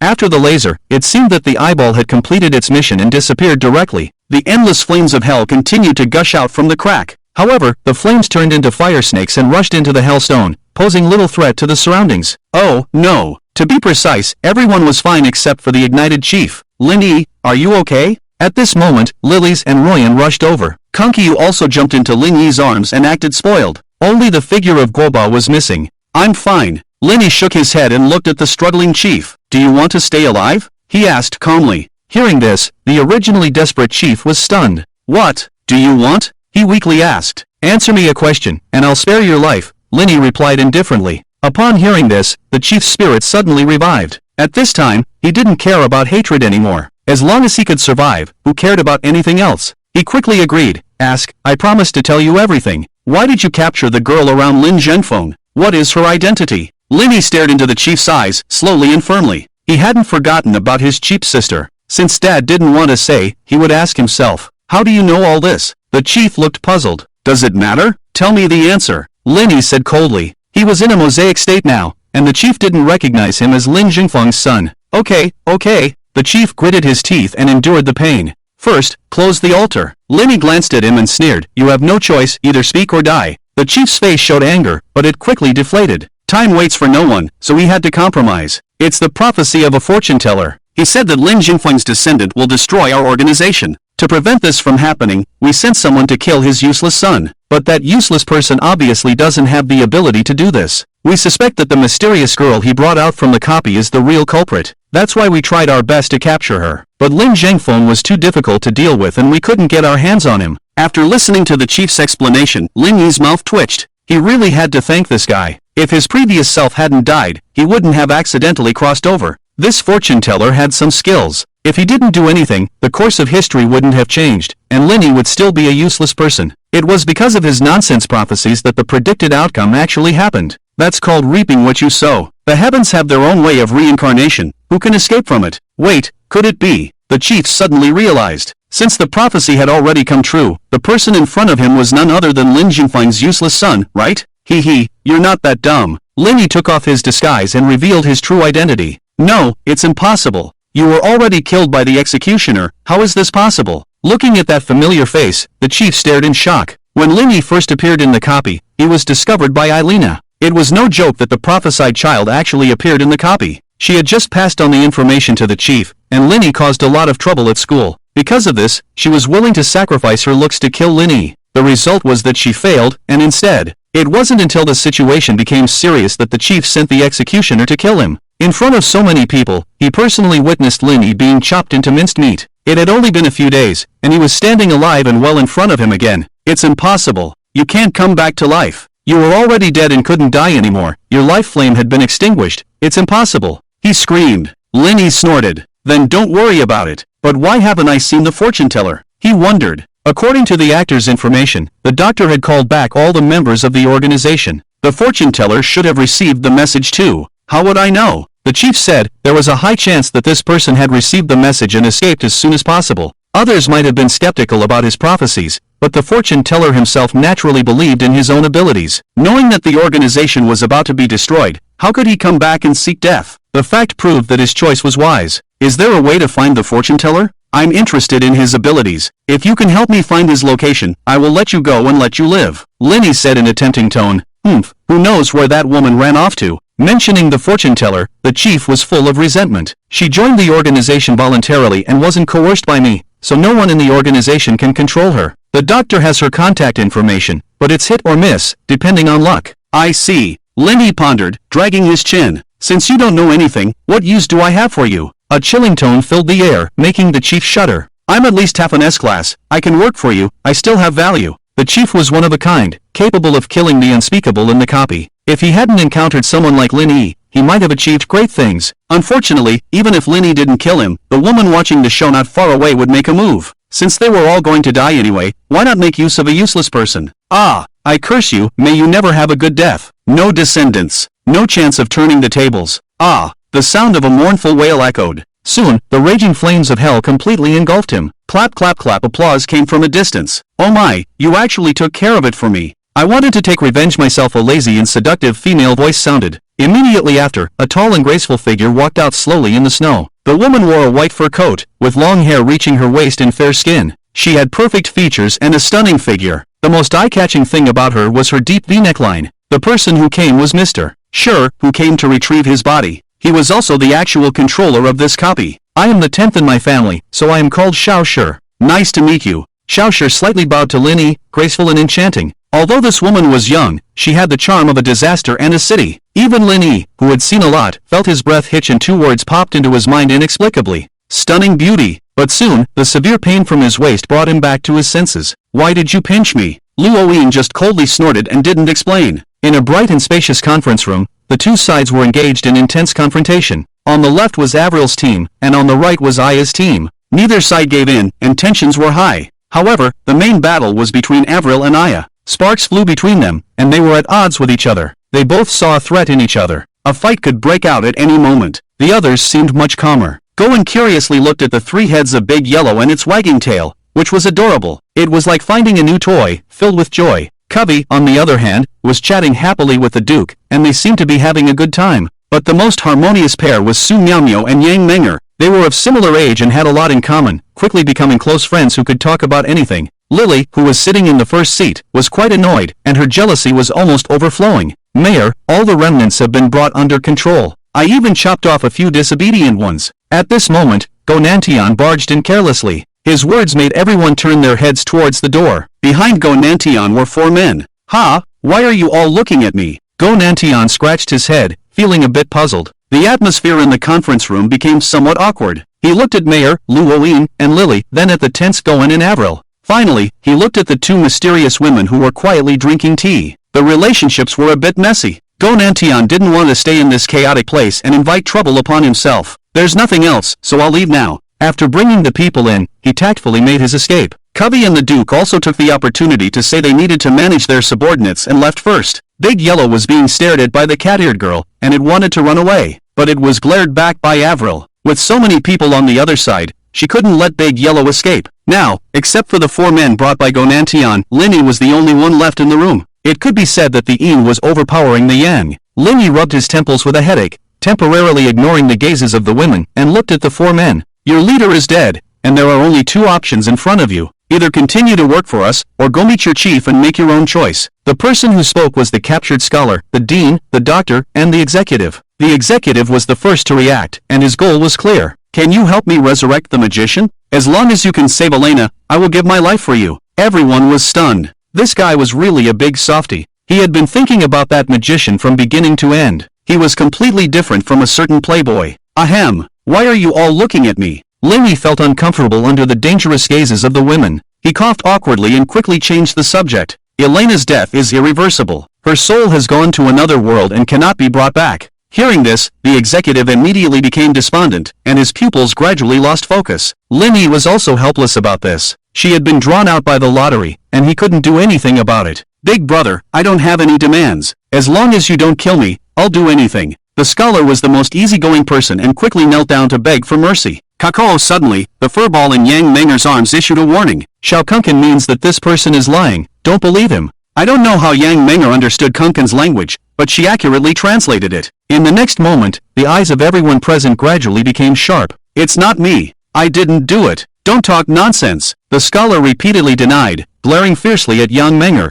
Frightened, the other person directly hid behind Su Miao Miao. On the other hand, Xiao Kunken gritted his teeth and glared back fiercely. How could a child lie? So it must be that the scholar had ulterior motives in his heart, and Bai Mao Kuan noticed something unusual. Da Huang, it's up to you. Lenny didn't lack a henchman like the scholar, so she directly let De Huang, who had a grudge against the scholar, take action. He. I won't be polite. Thank you, my king. Only to see De Huang's three heads split open at the corners of their mouths, and they quickly devoured the scholar. The scene was a bit bloody, but everyone present was already used to it. So, what's your choice? Lenny looked at the expressionless doctor. Half of the reason for coming to this instance was to learn the method of making the evil Azura statue. Even if the doctor had a heart of betrayal, he wouldn't treat him like he did to the scholar. So, a person must have some skills in order to have a place in society. What do you need me to do? The doctor had strong insight, and had long deduced Lin Yi's purpose from some details, so he straightforwardly asked. Lin Yi liked this kind of direct person, so she stated their needs. Lily needed the doctor's ability to make more copies of the teleportation certificate, in order to establish trade relations with the Traveler Star people and seek funding for the development of her kingdom.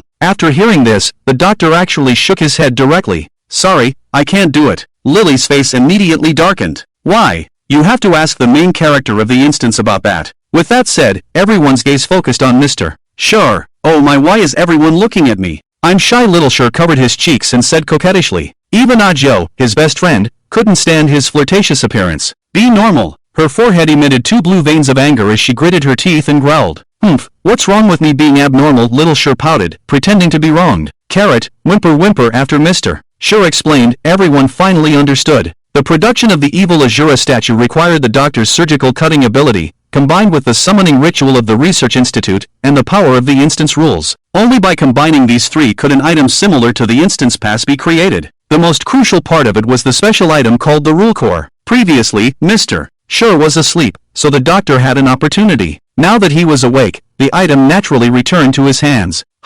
So, have I been wasting my time all this while? Lily couldn't accept it. The thing she had set her sights on had turned out like this. Even if the doctor could make it, at most, he can only make the pass for this instance and the town instance. In order to sell passes for other instances, the other party had to provide the rule core of that instance. This was obviously unrealistic. The rule core was actually a prop that covered the rules of the instance, similar to the mayor's handbook. Anything that couldn't be said would never be handed over.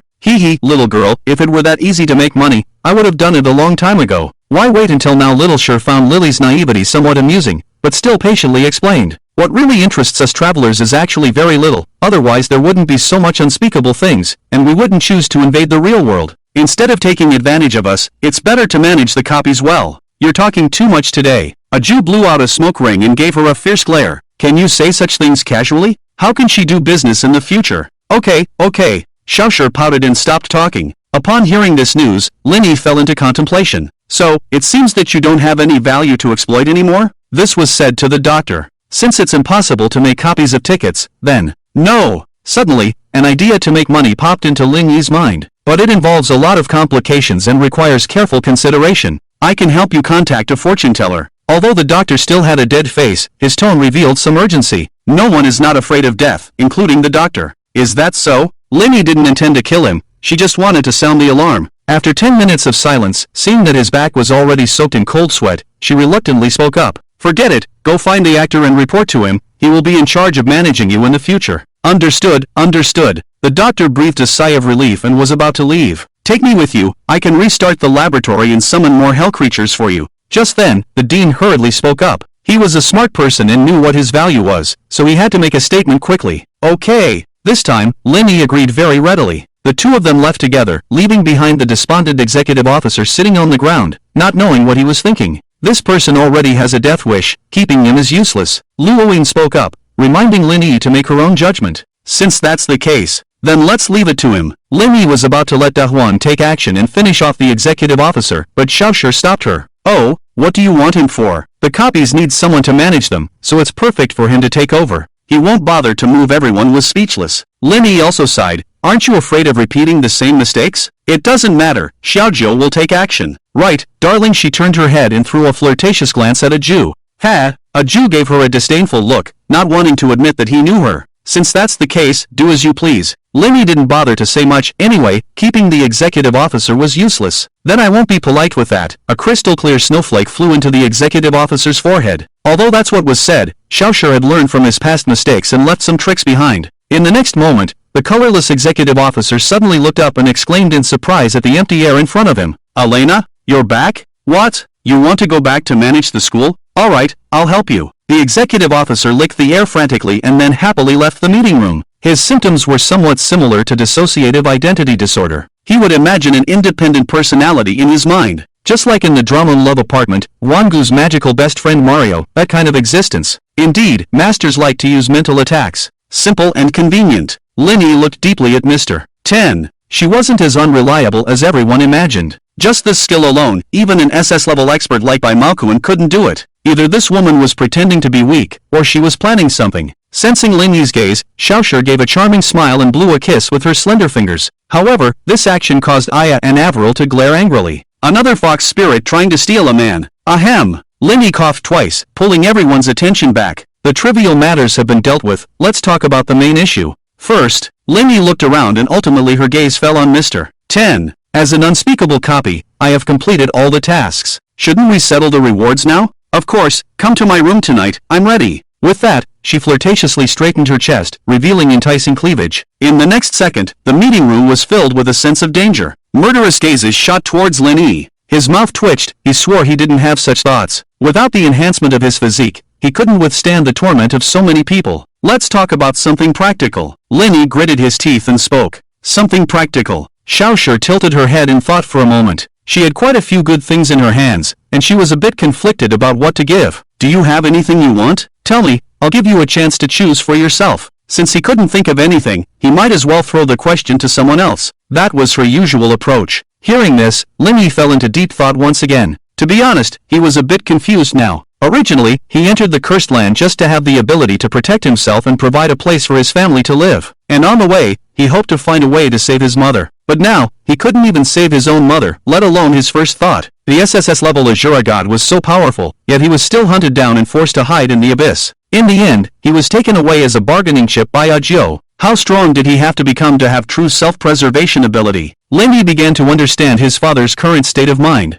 No matter how much he improved his strength, there would always be enemies stronger than him appearing ahead. That deep sense of powerlessness was despairing. Lenny let out a long breath, and he already had an answer in his heart. I want to know how to surpass SSS level. Little handsome guy, you're aiming too high. You haven't even reached S level, and you're already thinking about what comes after SSS level. You still have to take it step by step. Xiaoshi shook her head, looking quite surprised. It wasn't that she looked down on Lingyi's ambition, but reaching SSS level was indeed quite far away. Instead of pursuing something many years later, it would be better to find a way to quickly improve his strength. For me, breaking through to SSS level is not difficult. Lingyi shrugged, neither confirming nor denying. He just lacked time to grow. Give him a couple more years, and he had absolute confidence in entering the ranks of SSS level. After all, he had reached the pinnacle of A level in the human world after clearing only 3 copies. Breaking through levels was as simple as eating and drinking for him. But what about after that? SSS level was definitely not his endpoint, and he was a bit lost about the road ahead. Now, there was such an opportunity right in front of him, and he naturally knew how to choose. Hee, I like confident men like you, so charming. She smiled and praised, not hiding her admiration and fondness at all. Naturally, these words drew angry glares from the other women, and some even drew their swords. Lingyi smiled bitterly and asked Avril to put away her sword.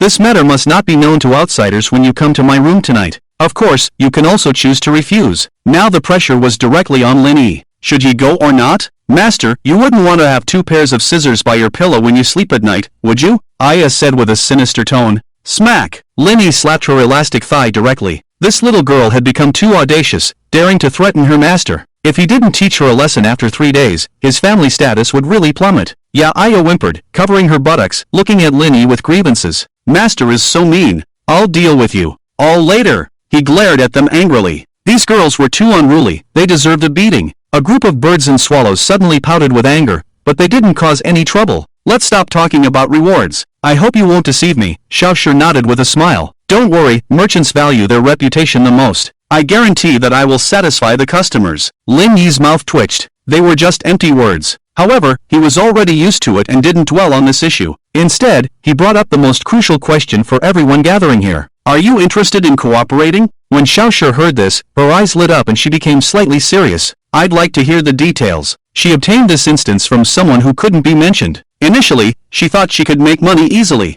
She didn't expect managing the instance to be so troublesome, so she decided to let it go and let it run its course. It wasn't until the chief was unexpectedly summoned into the instance that she took advantage of her relaxation, altered the instance settings, and took over. This led to a series of subsequent events. If she could make this instance profitable, she could really make money easily. This was the retirement life she had always dreamed of. It was hard not to take it seriously. Even Ajio was somewhat tempted. Among the 10 gentlemen, only this woman had surprisingly good luck, obtaining control of the instance from who knows where. Even if the person who couldn't be mentioned was poor, they wouldn't sell the instance. It could only be said that fools have good luck. Lin Yi wisely kept quiet and left the negotiation to the professional Lily. He didn't know much about managing instances, so Lily was more reliable. Lily was responsible for the subsequent coordination work, profit distribution, and personnel management. Luo Yin assisted from the side. Ajio was also worried that her best friend would be sold and still helped count the money, so she stayed to listen. Finally, they had some time alone with Lin Yi. Inside the villa in the small town. Don't come over. I can't handle it right now. Don't mess around. Lin Yi's screams came from the room, accompanied by the sound of clothes tearing. Oomph, scumbag. Watch me. I won't let you. I'll leave you without ammunition for that vixen tonight. Master, Aya hasn't tasted your blood in a long time. Hee. This time I'll suck enough and then go back to breakthrough in seclusion. Then, maybe I should come back another day. Fortunately, Yang Meng'er knew how to be considerate and didn't intervene in this domestic violence scene. But even so, it was enough for Lin Yi to be furious. This is murdering your husband. He roared angrily, but he couldn't defend himself at all and could only scream in pain. His blood quickly drained, making him feel dizzy. And that wasn't all. Averil, you're not a zombie, so why are you joining in the fun? Hee, I've been fighting all day. I need to recharge. Where's the Hellstone? Let me find it. Damn it. Harmonious symbiosis, eternal sharing, symbiosis effect activated, gaining werewolf power, zombie power, gargoyle power, Sea King effect triggered. Curse power plus 666, curse power plus 777, curse power plus 888. Curse power reaches the limit, 500,000, rule enhancement in progress, advancement conditions met. Starting S-Class advancement, curse branding fusion begins. Please select core ability inheritance, symbiosis effect activated, luck effect activated. Individual has a very small probability of achieving harmonious symbiosis conditions. Full curse effect inheritance, advancement begins. Detected contact with symbiotic bodies in the vicinity, energy sharing, rule sharing. Frequency synchronization initiated, symbiotic bodies successfully initiate advancement.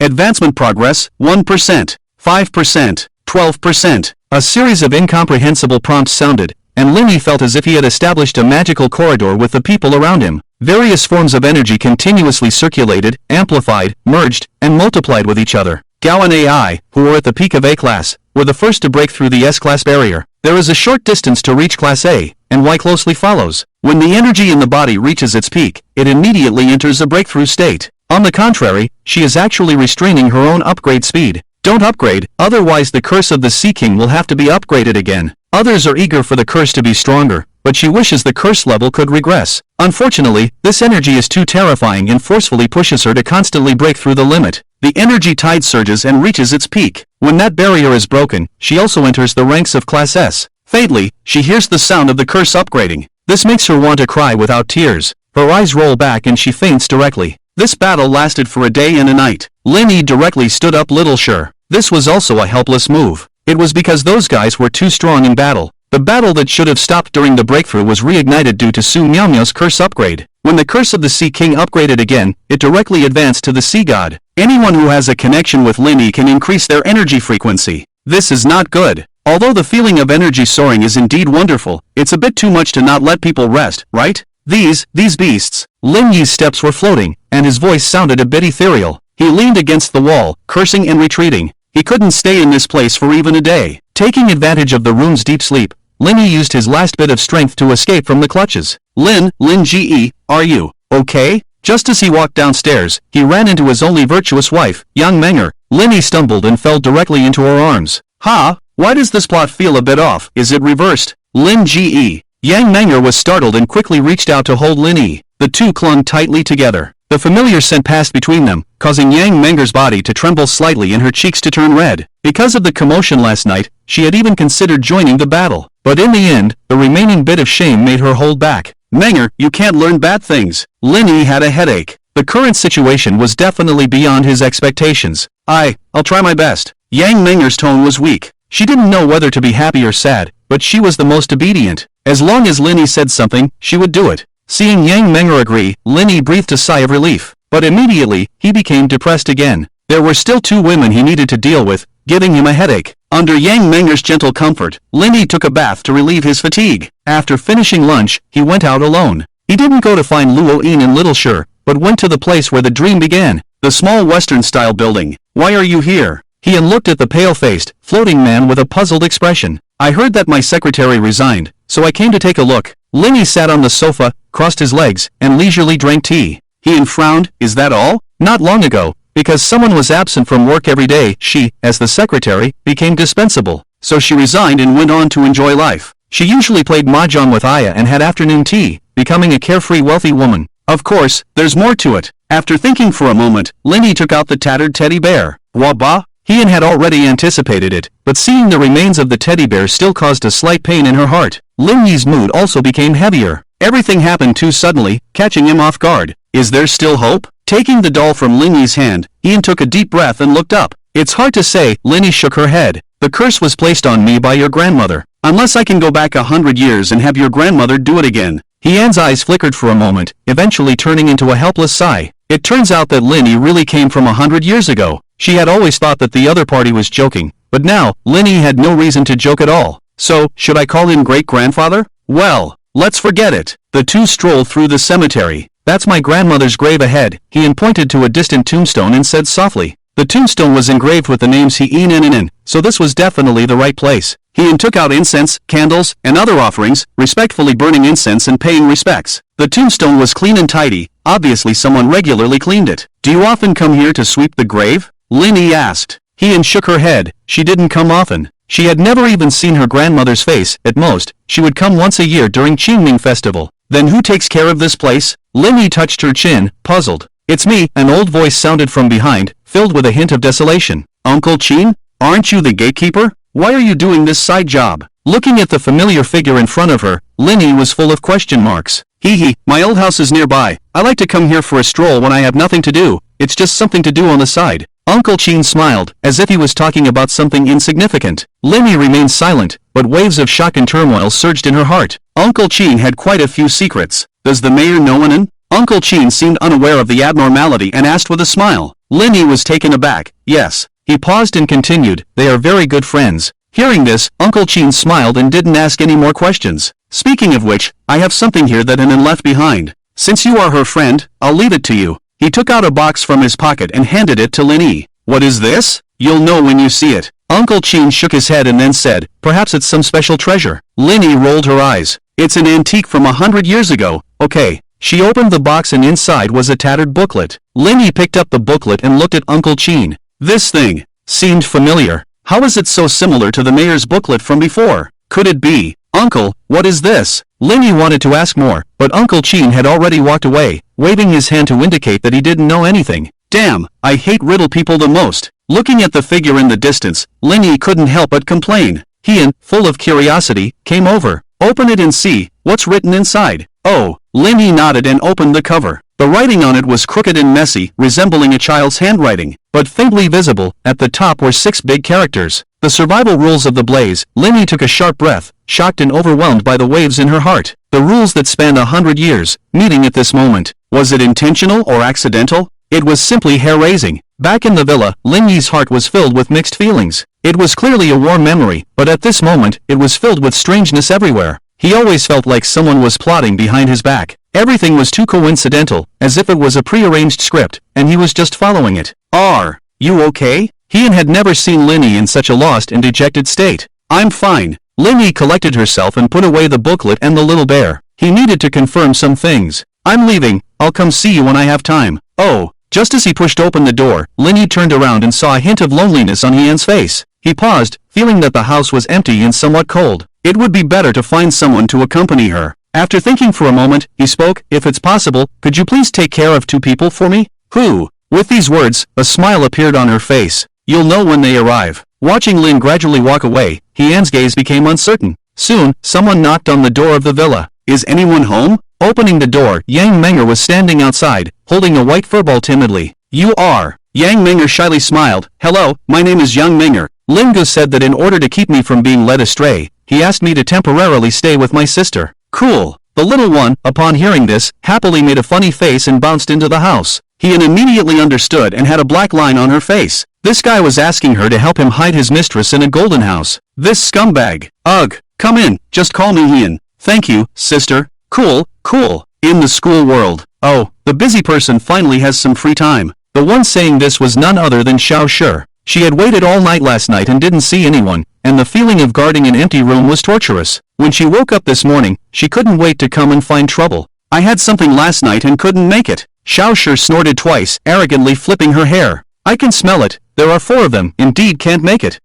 Is this woman a dog's nose? So sensitive? She glanced at the other 3 women in the meeting room, and Lin coughed twice. "Are you done talking?" "We're done. Let's go somewhere else to talk." With these words, it immediately drew disdainful glances from Lily and Luoyin. However, Lily now needed to coordinate the operation of 2 copies, with a pile of things waiting for her, so she simply got up and left directly. The 2 had already agreed to split the profits of the copy 4:4, with the remaining 20% going to Lin. Originally, they were planning to split it evenly among the 3 of them, but Lin's laboratory required a large amount of energy to summon hell creatures, so the profits were directly cut in half. It was even possible that the remaining 20% of the profits would all be used for the experiment. Lin didn't really mind this, because he had a big plan to make money. If successful, he would never be short of money in the future. Aju asked Lin for 2 cigarettes and left directly. She had no interest in getting involved in this kind of mess. On the contrary, Luoyin, sitting there in a huff, refused to leave. This puzzled Lin. "I didn't provoke this woman. What does she mean by this?" "Humph."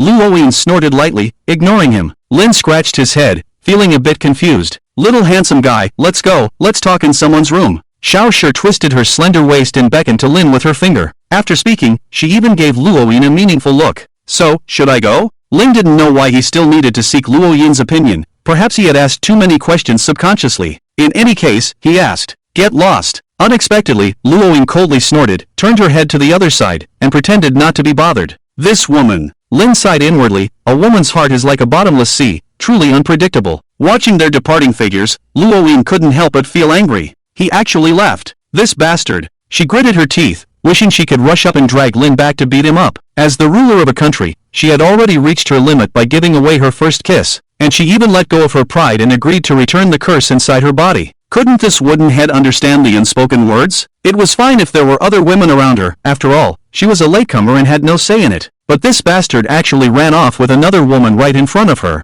Thinking of this, she couldn't help but crush the teacup in her hand. "Damn it! I'm so angry!" The sound of tables and chairs being smashed came from the meeting room. The indifference cultivated over countless years has vanished at this moment, and she has never been so irritable before. After a long time, the room finally regained its tranquility. However, the windows and walls were covered in cracks, with the danger of collapsing at any moment. Linny didn't know that after she left, Luoyin almost exploded in anger. Otherwise, he would definitely shout, "Misunderstanding, it's all a misunderstanding." He had used up all his ammunition last night, so how could he have any extra resources to do anything with this mister? Sure, he had come here for a legitimate reason. "We're here, come in." As the 2 walked, the surroundings suddenly changed, and they were quickly transported elsewhere. Before them was a bamboo house similar to Ajio's dormitory. However, it had been transformed into a bamboo building. In the snowy mountains, a delicate bamboo building stood, exuding a poetic and picturesque atmosphere. The interior was more exquisite than Lin Yi had imagined. Ink paintings of mountains and rivers, ancient charm, elegant decoration, and spotlessly clean. The hostess of the bamboo building took off the white mink on her shoulders and hung it on a hanger. With her exquisite figure, she appeared even more enchanting and seductive in the white cheongsam. The red plum blossoms added a touch of charm. The woman walked slowly to the side of the bed and sat on a soft cotton cushion. "Why are you standing there? Sit down, don't be polite." Her eyes were smiling, and her tone was affectionate. Lin Yi smirked. Besides the bed, was there anywhere to sit here? Looking at the other party's ambiguous eyes, it was obvious that this woman was doing it on purpose. Fortunately, Lin Yi brought his own armchair, elegant and timeless. He had put all sorts of miscellaneous things in his ring and casually took out a tea table. Then, he boiled water, brewed tea, washed the tea leaves, poured the tea, all in one go. 2 cups of fragrant hot tea were placed in front of the woman. The smooth and flowing movements made the other party stare in astonishment. She really liked his skillful actions. Good tea. Lin Yi poured himself a cup and drank, as if he were the master of this place. Only then did Xiao Shi react and realize that she had fallen behind at the beginning, which was not favorable for the subsequent conversation. "You have a refined taste," Sir Xiao Shi took a sip of tea, squinting her peach blossom eyes slightly, about to say something, but she ended up spraying the tea out. "Put, iced black tea? Are you kidding me?" It was the first time she had seen someone brewing tea with iced black tea. Lin Yi said that he loved drinking it that way. Xiao Shi was speechless and gave him a disdainful look. "Let's get back on track. I didn't expect that after just one day, you have already stepped into the realm of rules. Congratulations." Speaking of this, Lin Yi felt a faint pain in his waist again. This was all achieved through his real efforts. He also didn't expect that Su Miaomiao's curse and his symbiosis could produce such a huge chemical reaction. However, Lin Yi still only had a partial understanding of this symbiosis. Currently, he could only confirm 2 effects. One was the ability to obtain curse power from others through a special method, and these curses were no longer limited in quantity, seemingly capable of unlimited symbiosis. The other effect was sharing energy, sharing breakthroughs, sharing life. Until now, Lin Yi could still feel a special soul connection with the women. He just didn't know how this kind of symbiotic relationship was triggered. If it required something intimate to establish a connection, it would be acceptable for the opposite sex, but for the same sex, forget it. Let's not dwell on this matter for now. In any case, Lin Yi unexpectedly broke through to S rank and still couldn't fully understand many things. He came here to seek answers and clarification from Mr. Sure. What is different about this S rank compared to the previous ranks? Why do you call it the realm of rules? Xiao Shi straightened her posture, her expression becoming serious. Before explaining this, you need to understand the essence of curses. I'm all ears. Behind every curse is a rule. It's just that you were too weak at the beginning and couldn't control this power, so you suffered backlash. Ignorantly, you called it a curse. It's like cancer cells in the human body. They want to make you immortal, but unfortunately, you're useless. The rules are the same. Even though they are such powerful forces, you all insist on calling them curses, avoiding them like fools. Lin Yi awkwardly touched his nose. Could this woman be taking the opportunity to scold him? So, before reaching S level, it's just a process of adapting to curses, no, adapting to rules? If you understand it that way, it's not wrong. Xiao Shi shrugged his shoulders, then changed the subject. But you've overlooked one thing. Lin Yi couldn't help but raise an eyebrow. What other problem could there be? To break through S level, you must have other rules to support you. Don't you think that's strange? Hearing this, Lin Yi fell into deep thought. Yes, since curses are a manifestation of rules, why would you need other rules to break through S level? Couldn't you just evolve your own curse into a rule? Wouldn't that be unnecessary? Please enlighten me, Shi Xiancheng. If you don't understand, just ask. Otherwise, what's the point of having a teacher? Lin Yi didn't hesitate to ask for guidance. Xiao Shi took a sip of tea from his cup and slowly revealed, you can think of other rules as eggshells. Before the little chick hatches, there needs to be a barrier protecting the placenta inside. Lin Yi suddenly realized, so that's how it can be done. In other words, before his own curse fully grows into a rule, he needs to find a few bodyguards to protect it, to prevent the little chick from dying prematurely. So, before S level is adaptation, after S level is cultivation, and the moment of breaking through SS level is when the rule breaks out of its shell? You catch on quickly. Xiao Shi looked at Lin Yi with great admiration. I suppose you have already chosen your exclusive rule when you entered S level, right? Well, Lin Yi recalled the situation at that time. The system did ask him to choose which core ability to inherit, but because of the triggering effect of, he advanced before he had a chance to choose. It seems that, and have all become his core abilities. Triplets? You didn't just randomly choose the worst one, did you? Xiao Shi stared at him with her beautiful eyes. This man seemed quite smart before. Why is he so foolish at critical moments? Before reaching S level, there were people who could have multiple curses, although very few. But in the countless worlds, there were always a few individuals with extraordinary talents. Such people have more choices when they break through, and their chances of becoming strong are higher than others. If Linny really chose the wrong rule embryo, then she would have to consider finding someone else to marry. Linny was speechless. Is this a question of whether he chose correctly or not? He didn't even have a chance to choose in the first place. But Linny naturally couldn't tell the other party about this secret concerning his own existence. You're overthinking it, sir. How could I make such a mistake in such an important matter? I'm just regretful that having only one curse is not enough. You're being too optimistic. Xiaoshi couldn't help but roll her eyes. The original curse can only be unique. If conflicts arise with other rules, especially those mysterious causal curses, the consequences would be unimaginable. The collapse or backlash of curses is just the tip of the iceberg. I'm afraid that some terrifying things will be born, causing calamity in countless worlds. Linny frowned suddenly. Is it that serious? Perhaps sensing his disbelief, Xiaoshi coldly snorted. Don't doubt what I say. I never speak without reason. Let me give you a little information, but don't tell anyone else. In the past, there was a madman in the abyss who fused multiple rules together, causing a big trouble. No one knows how many worlds it devoured or how many disasters it caused. Also, try to use the Hellstone in your hand as little as possible. Be careful not to attract the attention of the abyss. You won't even know how you'll die if that happens. Lin Yi's mouth twitched. Is it that terrifying? No wonder this precious item is so powerful that Ajio, the cunning merchant, wouldn't be interested. It turns out there's a big hidden danger behind it, so he doesn't dare to snatch it. But Linny doesn't have so many concerns. He had long been targeted by the abyss, but he successfully resolved it with his rebellion and instead gained a powerful and abnormal new ability.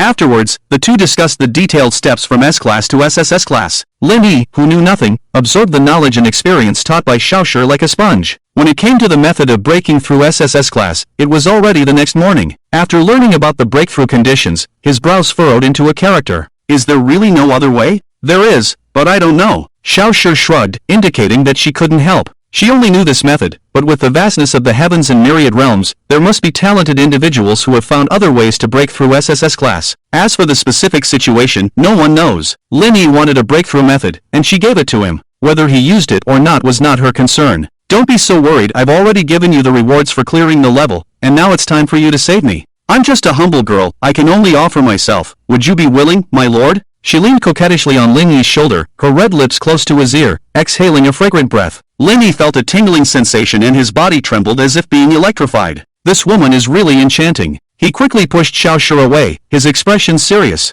I'm not that kind of person, I only like pure and kind girls. Put. Xiaoshi couldn't help but laugh, her chest heaving with laughter. Do you believe that yourself? Lin Yi's face was full of black lines. Is my character really that bad now? Ha ha ha. She laughed, clutching her stomach. Alright, I won't tease you anymore, or you'll get angry. My reward is actually... Xiaoshi smiled mischievously and tapped Lin Yi's forehead with her jade finger. A light flashed, and a mark fell into Lin Yi's brow. What is this? Lin Yi was surprised. The effect of symbiosis is activated, gaining the power of the soul, 60% immunity to spiritual pollution, huh? Xiaoshi looked at Lin Yi in astonishment. What a strange rule, it actually swallowed my mark. Due to his experiences with the other girls, Lin Yi didn't want to have a relationship with this person, because once they had a connection, their curses would undoubtedly be exposed. Although he coveted the other person's ability, it wasn't worth exposing his secret for it. As a traveler, her own rules were definitely terrifying. But precisely because of the other person's special identity, Lin Yi didn't want to have too deep of a connection with her. This matter was too complicated, and he didn't think he, who had just entered S-Class, had the ability to wade into this muddy water. He didn't want to take responsibility, but he also coveted the other person's body. That was Lin Yi's mentality just now. And the next moment, his dream came true. Not only did he directly obtain the power of the other person's rules, but he also didn't have to take responsibility. How wonderful. Would you like to come a few more times? Once doesn't seem to be enough. Lin Yi shamelessly leaned closer. Xiaoshi immediately moved far away. Humph, do you think I'm a cabbage? You want to come as many times as you want? Lin Yi touched his nose. If you don't want to give it, then don't give it. Why be so fierce? I originally wanted to add another layer of protection to your eggshell, but now it seems that you don't need it. Xiaoshi sat back on the bed, looking like she couldn't be bothered with him. This made Lin Yi a little depressed. 60% immunity didn't seem to be enough. If he came a few more times and reached 100%, that would be great.